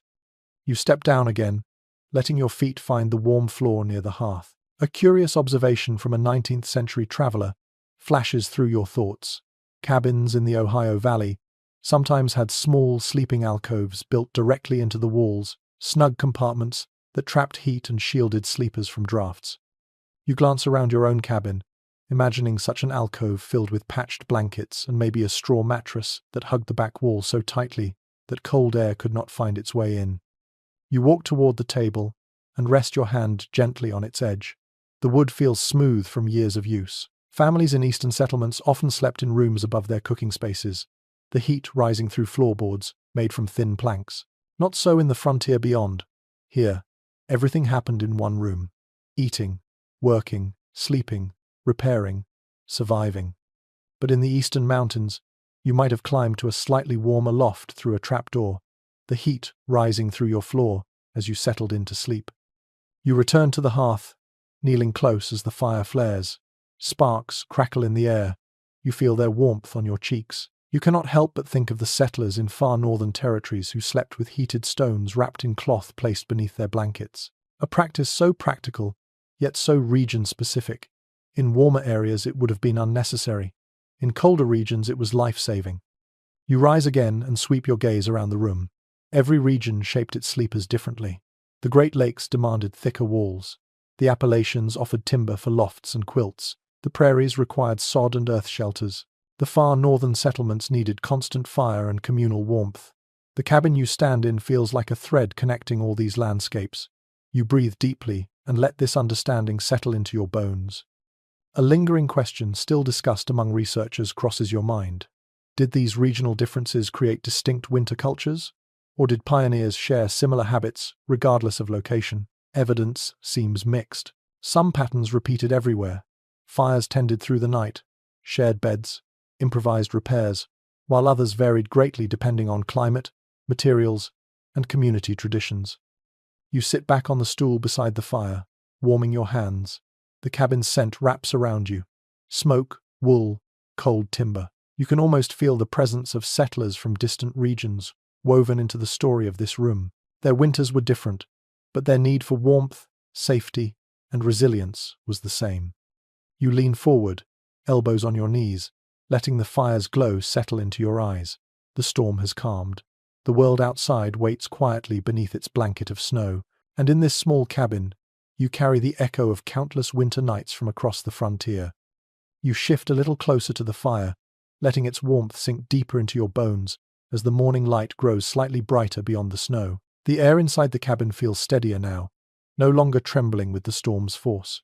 In this calmer moment, your mind drifts toward the blend of cultures that shaped frontier sleeping habits. This cabin, simple as it looks, is part of a much larger tapestry woven from many traditions carried across oceans, across forests, and across generations.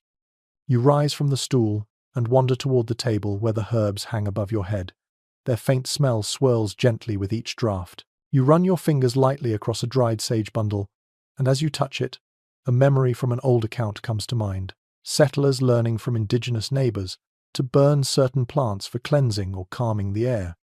The practice sometimes filtered quietly into nighttime routines, especially during long winters when smoky cabins needed a sense of peace as much as warmth. You stand for a moment beneath the rafters, letting the scent linger. Many frontier customs were not invented in isolation. Families borrowed ideas from those who knew the land better than they did. You picture indigenous families sleeping on fir boughs layered beneath hides, a method that insulated from the cold ground and released a clean, resinous smell. Some European settlers adopted similar techniques, weaving pine boughs beneath their straw mattresses to help trap warmth. You glance at your own bedding and imagine the ghost of pine scent rising faintly into the winter night. You move toward the window and rest your palm against the cold surface. Light gathers slowly across the snow outside. In your mind, you see immigrants from Scandinavia settling in northern regions, bringing with them traditions of shared sleeping platforms, thick feather bedding, and nighttime routines built around reducing heat loss. Their knowledge of surviving long winters helped countless families adapt to conditions far harsher than what they once knew in Europe. You step back from the window and walk toward the bed. The wool blanket draped across it scratches your knuckles as you smooth its surface. Families of German or Dutch heritage often brought spinning and weaving traditions across the Atlantic, creating tightly woven blankets prized for their warmth. These heavy, durable textiles became winter lifelines in cabins from Pennsylvania to the Midwest. You lift the edge of the blanket and feel its weight with new appreciation, imagining the long hours of labor that went into each stitch. You lower the blanket again and cross the room toward the loft ladder. Your hand finds the rung easily now. You place your foot on the first step, but do not climb yet. Instead, you picture how sleeping arrangements differed among cultures. Some French settlements practiced mat-style sleeping closer to the floor, layering fur, straw, and cloth in soft piles. Some Scottish families brought rope bed designs to the frontier, tightening hemp cords beneath mattresses to create firmer support.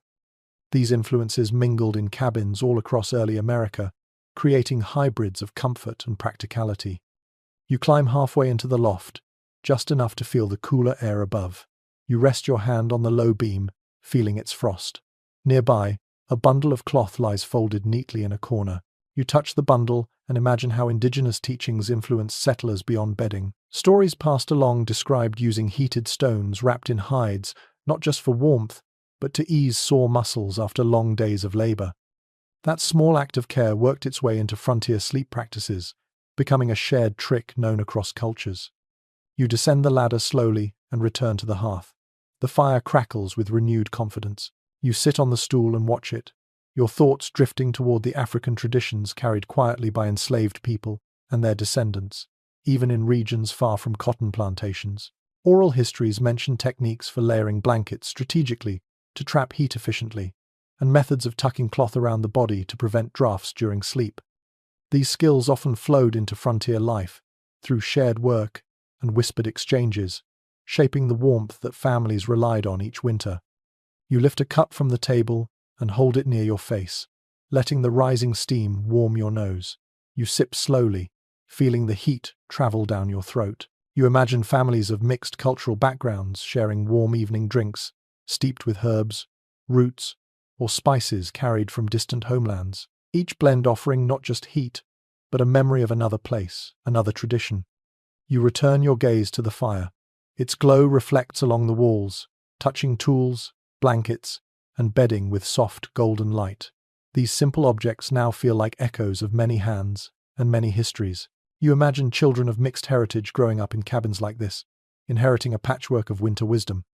Some nights they might sleep beneath quilts stitched with European patterns, next to a mattress lined with moss taught by indigenous neighbors, warmed by stones heated using African methods of fire tending. A point still discussed among historians crosses your mind. Which cultural traditions dominated frontier sleeping habits? Some argue that European influence overshadowed everything else. Others insist frontier life was more fluid and blended than many records reveal. Standing here in the hush of morning, surrounded by quiet traces of many worlds, the blended version feels truer. You walk toward the door again and lay your palm against it. The wood radiates a cold steadiness that mirrors the world outside. You close your eyes briefly, picturing families from distant lands huddled around their own hearths, quietly folding their traditions into new surroundings. Every winter night became a meeting place of ideas. Each small habit passed through stories, gestures, and daily practice. You return to the hearth, sit on the stool, and wrap the blanket around your shoulders. The crackling fire sends soft warmth through your chest. The cabin feels richer now, fuller, shaped by more voices than the storm alone. You breathe slowly, letting the warmth settle deeper. In this frontier cabin, you sleep not only with fire and blankets, but with the echoes of many cultures layered into every corner. The night holds more than cold. It holds history itself, woven into the quiet.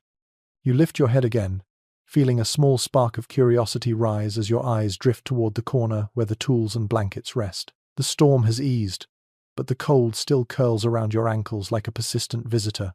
You stand slowly and walk toward the hearth, stretching your hands out to the flames. Their warmth reminds you of something practical and deeply human. The countless clever little tricks pioneers used to make winter nights bearable, not grand inventions. Not elaborate systems, just small, ingenious tools of comfort that filled the long hours with a sense of possibility. You kneel beside the hearth and lift a stone that has been warming near the edge of the fire. Its surface is hot, almost too hot to handle without the thick wool cloth you wrap around your palm. You turn it slowly, feeling the heat radiate through the fabric. Settlers often heated stones like this to tuck beneath blankets or place near their feet at bedtime.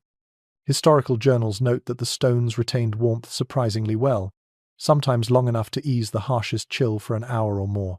You wrap it carefully in cloth and imagine placing it at the foot of the bed, letting the heat travel up through stiff toes and tired muscles. You carry the stone toward the bed and set it gently near the blankets. The warmth spreads instantly into the air around it. You pause and imagine a family preparing for sleep, each person claiming their own stone or heated brick, competing playfully for the warmest one. The little ritual becomes easy to picture.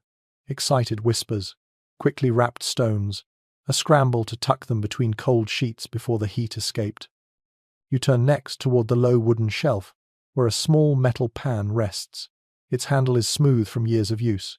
You lift it and smile softly. Bed warmers. Simple, shallow pans filled with glowing embers, swept across the mattress to chase out the cold before climbing in. These were carried from Europe to the frontier by families who refused to let go of old comforts. You open the lid and imagine slipping a few embers inside, then sweeping the pan gently across the straw mattress, leaving behind a trail of fleeting warmth. The idea feels both practical and strangely tender. You set the pan down and unfold a thick wool cloth that lies beside it.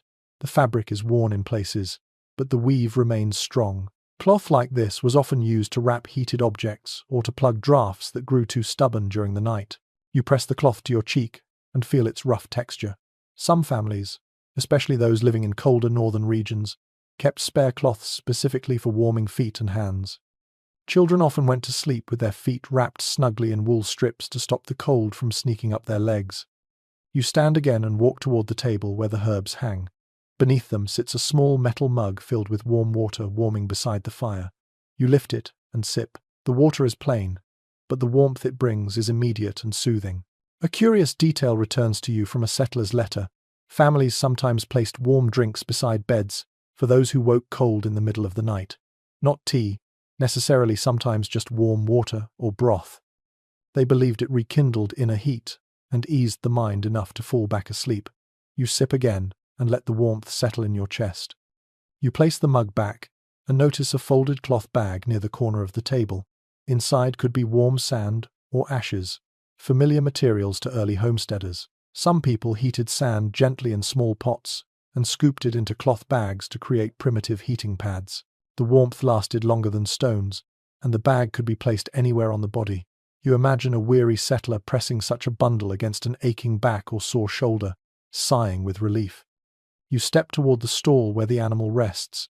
The air grows warmer near the partition, proof of the comfort gained simply from sharing space with another living creature. Some families used sheepskins or calf hides as sleeping layers because they trapped heat more effectively than woven blankets. You lift a folded hide from a nearby hook. Its surface is soft, thick, and faintly scented with the outdoors. You drape it over your shoulders and instantly feel warmth gather across your skin.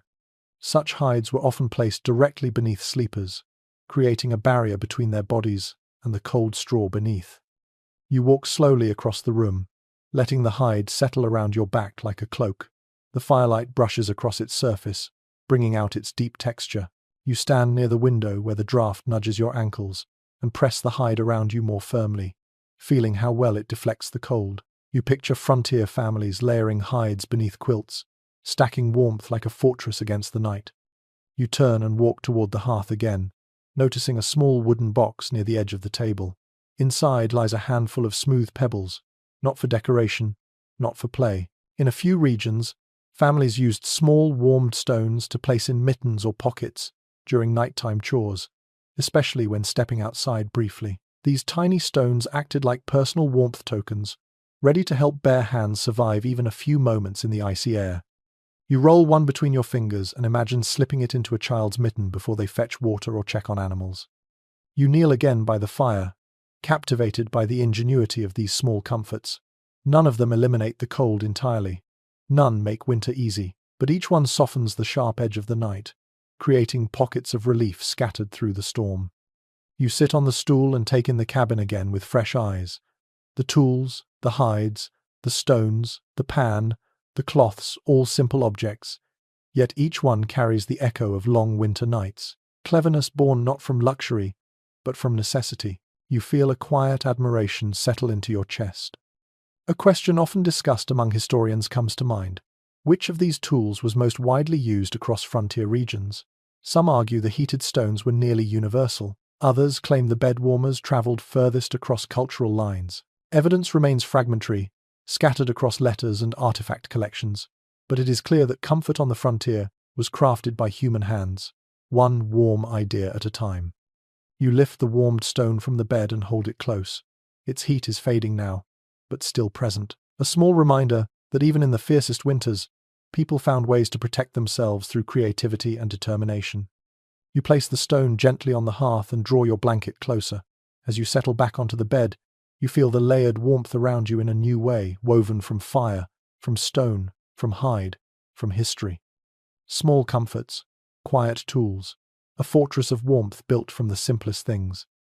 You settle deeper into the wool blanket, feeling its weight calm your breath as the fire shifts behind you in a soft glow. The morning has grown brighter, but winter brightness is never warm. It's a pale, distant kind of light that slips into cabins without offering much comfort. As it spreads across the rough wooden floorboards, your thoughts drift towards something that lingered behind every quiet winter night on the frontier. Illness. Not the dramatic, sudden kind, but the creeping, subtle kinds that worried families through the long months when cold and confinement pressed close. You rise slowly from the bed and walk toward the window, rubbing sleep from your eyes. The frost on the pane forms delicate, branching shapes that look almost like feathers. You press your knuckles against the surface, feeling the chill slide instantly into your skin. It reminds you of a common winter fear among settlers, waking up chilled too deeply. A cold breath meant more than discomfort, it meant risk. Many families believed that sleeping in extremely cold, drafty conditions invited lung ailments, sore joints, or persistent winter fevers. You step back from the window, watching your breath form a smooth cloud in the air. Frontier notes mention that cabins often smelled of sickness during winter, simply because families had nowhere else to go. When one person fell ill, everyone shared the same confined air. You inhale slowly, thinking of how this very room might have held countless coughs, countless whispered worries about whether a simple chill might deepen into something far more dangerous. You move toward the hearth and place another piece of wood on the fire. The flames brighten, their warmth flowing outward. You kneel and hold your hands close. Many settlers believed that warming the body before bed was essential not just for comfort but for health. They knew nothing of germs in the modern sense, but they noticed patterns. A warm sleeper woke healthier, a cold sleeper woke weaker. You flatten your palms toward the glow and feel the prickling sensation spread across your fingertips. You rise and walk toward the table where the small bundles of herbs hang. You lift one, rubbing the leaves gently between your fingers. The scent rises immediately, earthy and comforting. Some families brewed herbal mixes to soothe winter ailments, even if they didn't fully understand the causes behind them. A few settlers believed that sage or mint in evening teas kept away winter chills, or eased sore throats that crept in during long, smoky nights. You close your eyes, imagining a parent steeping herbs in a small pot, hoping the steam alone would offer some measure of protection. You set the bundle down and trace the rim of a wooden bowl on the table. Inside are remnants of dried berries. A few journals from northern settlements mention that people used dried berries rich in vitamin-like properties without knowing exactly why they worked. They simply observed that children who drank berry teas stayed healthier. You lift one shriveled berry to your nose, inhaling its faint sweetness, imagining it boiling in a pot at dusk, while snow hammered against the walls. You turn toward the livestock stall. The animal inside shifts again, its breath rising through the gaps in slow puffs. Families watched their livestock closely in winter since illnesses among animals could spread quickly in small shelters. A strange but true detail returns to you from a Midwestern family's letters. They believed that listening to the animals breathing at night helped them predict who in the family might fall ill next. If the horse or cow wheezed, they feared human illness would soon follow. You rest your hand on the partition now, sensing the steady rhythm on the other side. You step away from the stall and walk toward the door. A thin draft grazes your ankles. You curl your toes instinctively, remembering how many settlers considered cold feet a warning sign. Children often went to bed wearing multiple layers of socks, and parents scolded them for shaking off blankets during the night. You tuck the blanket around your waist and breathe deeply, feeling the protective instinct settle into your thoughts. You return to the fire, where the warmth lifts the tension from your shoulders. You crouch lower, watching the coals pulse. A familiar question discussed by researchers surfaces in your mind. How much did cabin smoke contribute to winter illnesses? Some scholars argue that poor ventilation and constant smoke weakened lungs over time, especially in tightly sealed cabins. Others believe that drafts balance the smoke enough that only severe storms caused dangerous buildup. You run your hand along the hearthstone, feeling its warmth, imagining the countless nights when families debated whether to seal a draft or let the smoke sting their eyes a little longer. You stand and walk slowly toward the bed again.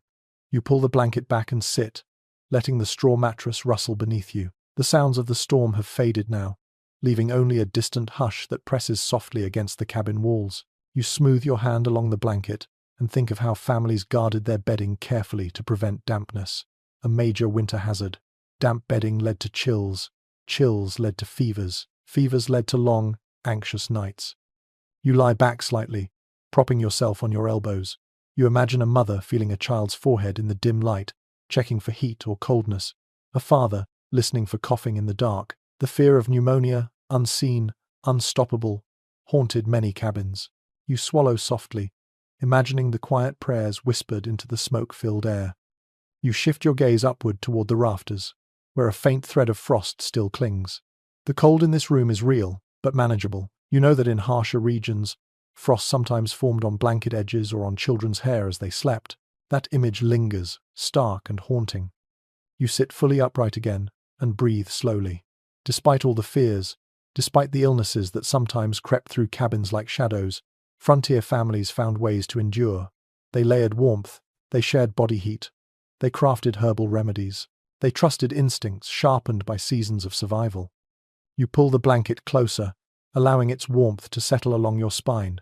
The fire crackles, the room breathes, and you begin to understand that winter illness was not just a physical threat.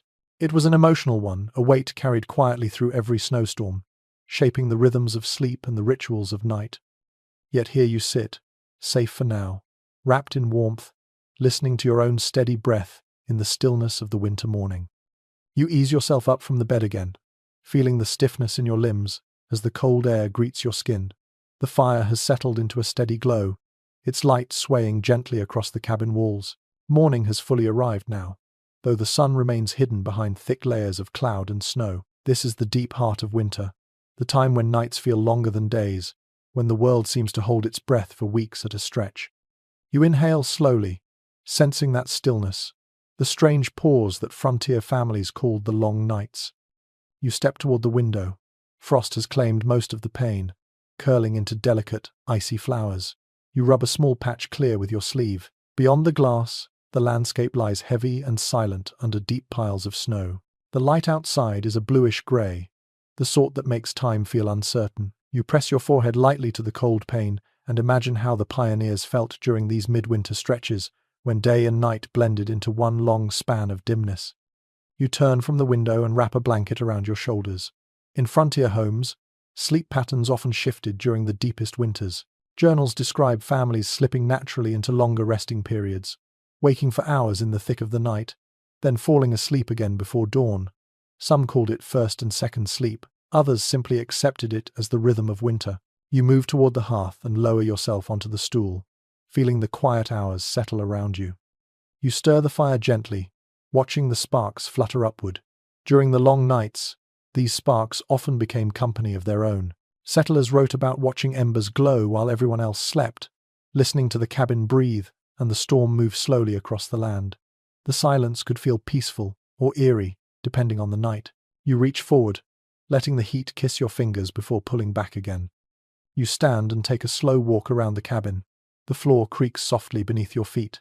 The trundle bed lies still, waiting for small bodies to climb into it again. The loft above seems draped in a hushed, shadowy calm. You look toward the stall partition and see the faint rise and fall of the animal's breathing. Even it seems subdued by the winter depth. You move closer, placing your hand on the partition. The warmth reminds you that all creatures adjusted their rhythms to the season, settling into slower, quieter patterns. You step back and feel a familiar thought surface. Winter chores changed too.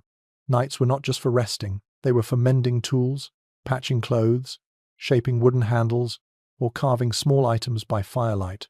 Frontier families often saved delicate tasks for the night hours, when outside work was impossible. You walk toward the small wooden table and trail your fingers along its surface, imagining it covered with thread, needles, bits of fabric, or newly carved utensils. You glance up at the rafters, where herbs still hang, brittle but fragrant. Many settlers dried plants during autumn to last them through the coldest months. These herbs became part of nighttime routines, used in teas or in small mixtures, burned to freshen stale cabin air. You lift one dried sprig and inhale its faint, comforting scent. You imagine someone sitting where you sit now, preparing a calming drink during one of those long, quiet winter watches. You return to the hearth and sit again. The flames sway in an unhurried rhythm. The cabin feels timeless in this moment, suspended in warmth and hush. A curious observation from a frontier account rises in your thoughts.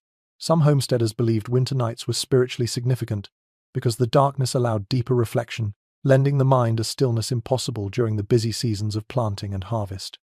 You rest your elbows on your knees and lean forward slightly, understanding that sentiment now. You turn your head toward the door.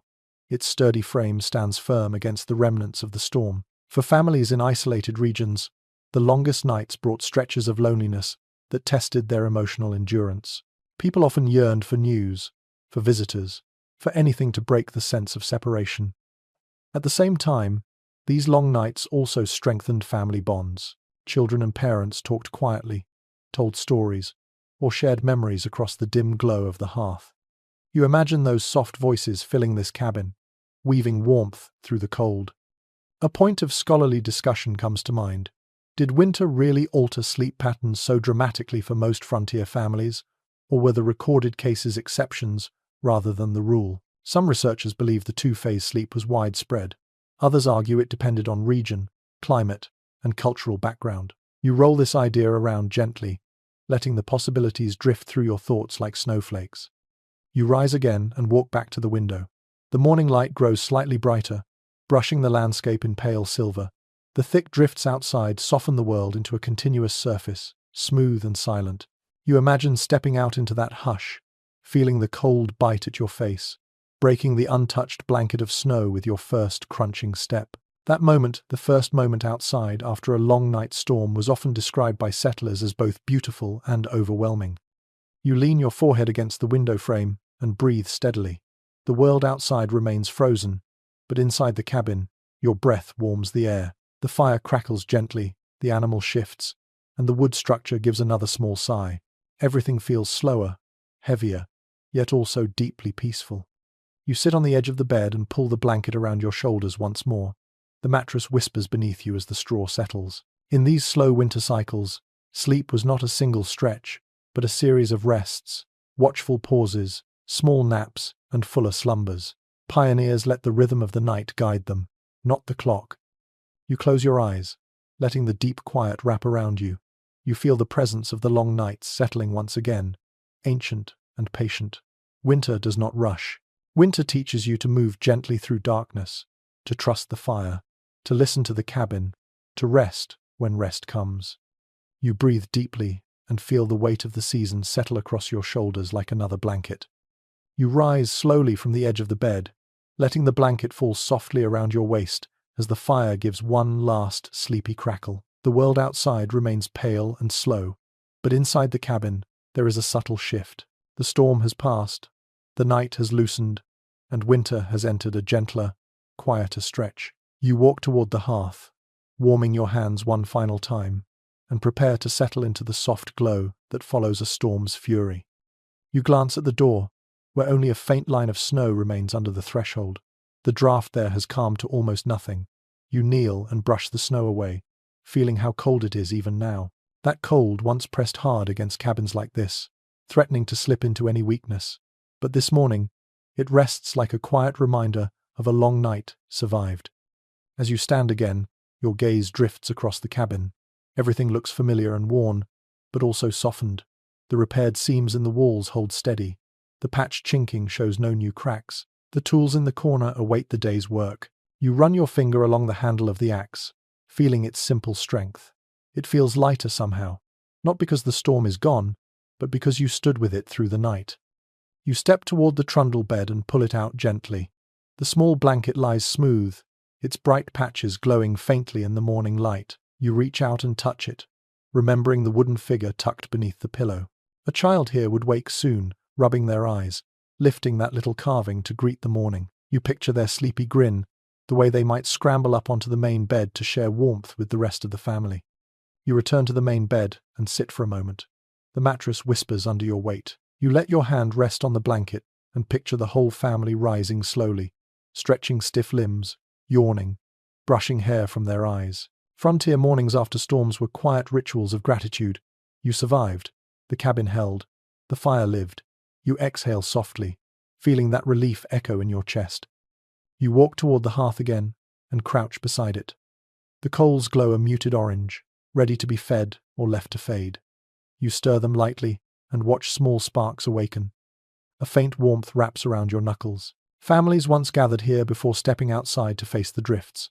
They warmed hands, drank something hot, whispered about the thickness of the snow, the state of the roof, the safety of nearby neighbors. You lift your eyes toward the window. The frost has begun to melt, forming thin droplets that crawl slowly down the pane. The light outside is soft and silver, touching the snowdrifts with a gentle pulse. You imagine opening the door fully, stepping out into that brightness, hearing nothing but the muffled hush of deep snow. That was always the first task of morning: to look, to assess, to breathe in the cold air and judge the day ahead. You turn toward the stall. The animal shifts, snorts softly, and shakes its head. Its breath puffs through the cracks in gentle, rhythmic clouds. You place your hand on the wooden partition, feeling the familiar warmth return. The presence of animals gave comfort through storms, but they also gave purpose each morning. They needed feeding, brushing, checking. You imagine lifting a small wooden bucket, brushing frost from its handle, and stepping carefully through the snow to tend them. You step back and let your gaze settle on every part of the room: the herbs along the rafters, the hides folded near the door, the cloths stacked beside the bed, the stones warming by the fire. Each object holds a fragment of winter's story. These were the quiet, unsung elements that carried you through the coldest moments. You think of the pioneers who reached for them each night, trusting that small comforts could make a world of difference. A lingering question from scholars touches your thoughts. Did these storm nights shape frontier lives deeply, or were they simply routines repeated without much reflection? The truth feels clear now. These nights mattered. They shaped the rhythm of survival. They taught patience. They built resilience. They wove families together in warmth and whispering quiet. You sit again, slowly, letting your body rest. The fire hums in low, sleepy tones. You draw a long, steady breath and feel that quiet winter peace settle across your shoulders. The storm may have passed, but its memory lingers in every beam, every blanket, every breath of this morning. You close your eyes for a moment, feeling the weight of the night fade gently, replaced by calm. The pioneers accepted nights like these not as threats, but as chapters in a long, steady journey. Snowstorms shaped their sleep, their routines, their memories, but they always emerged from them, stepping into the stillness of morning with quiet determination. You inhale deeply, letting the last chill slip away. The thaw will come, the days will lengthen, but for now, you rest in this lingering moment of winter peace, surrounded by the softened hush of a world recovering from the storm. The fire burns low now, a gentle pool of amber light flickering beneath a slow rise of smoke. You breathe in deeply, letting your shoulders soften and your breath lengthen. The storm outside has finally loosened its grip, and the cabin feels quieter with every passing moment. Even the air seems to relax, settling into the kind of calm that only arrives after a long night of wind and snow. You sit back, letting the blanket wrap around your body like a comforting embrace. The room glows with a fading warmth. Each sound grows softer, each shadow stretches a little slower. It feels as though time itself has begun to drift, moving gently around you. Your breaths grow longer, deeper, heavier. With each inhale, the last threads of cold release their hold. With each exhale, the quiet settles deeper into your bones. The fire flickers once, twice, then settles into a steady glow, Its warmth brushes your face like a soft hand. The scent of wood smoke lingers in the air, warm and familiar, turning the space around you into a cradle of slow, drifting calm. You feel the softness of the straw mattress beneath you, the steady support of the log wall at your back, and the gentle pulse of the fire guiding you toward rest. You imagine the snow outside lying in deep, untouched blankets, dimming the world in its quiet hush. Nothing moves quickly now. Not the air, not the light, not your thoughts. Everything slows, softens, eases. Let your breathing sink into that softness. Let the last hints of the storm fade from your shoulders. You are warm now, safe, resting in the quiet heart of winter, wrapped in calm. The night is over, the storm has passed, and you can drift, gently, into sleep.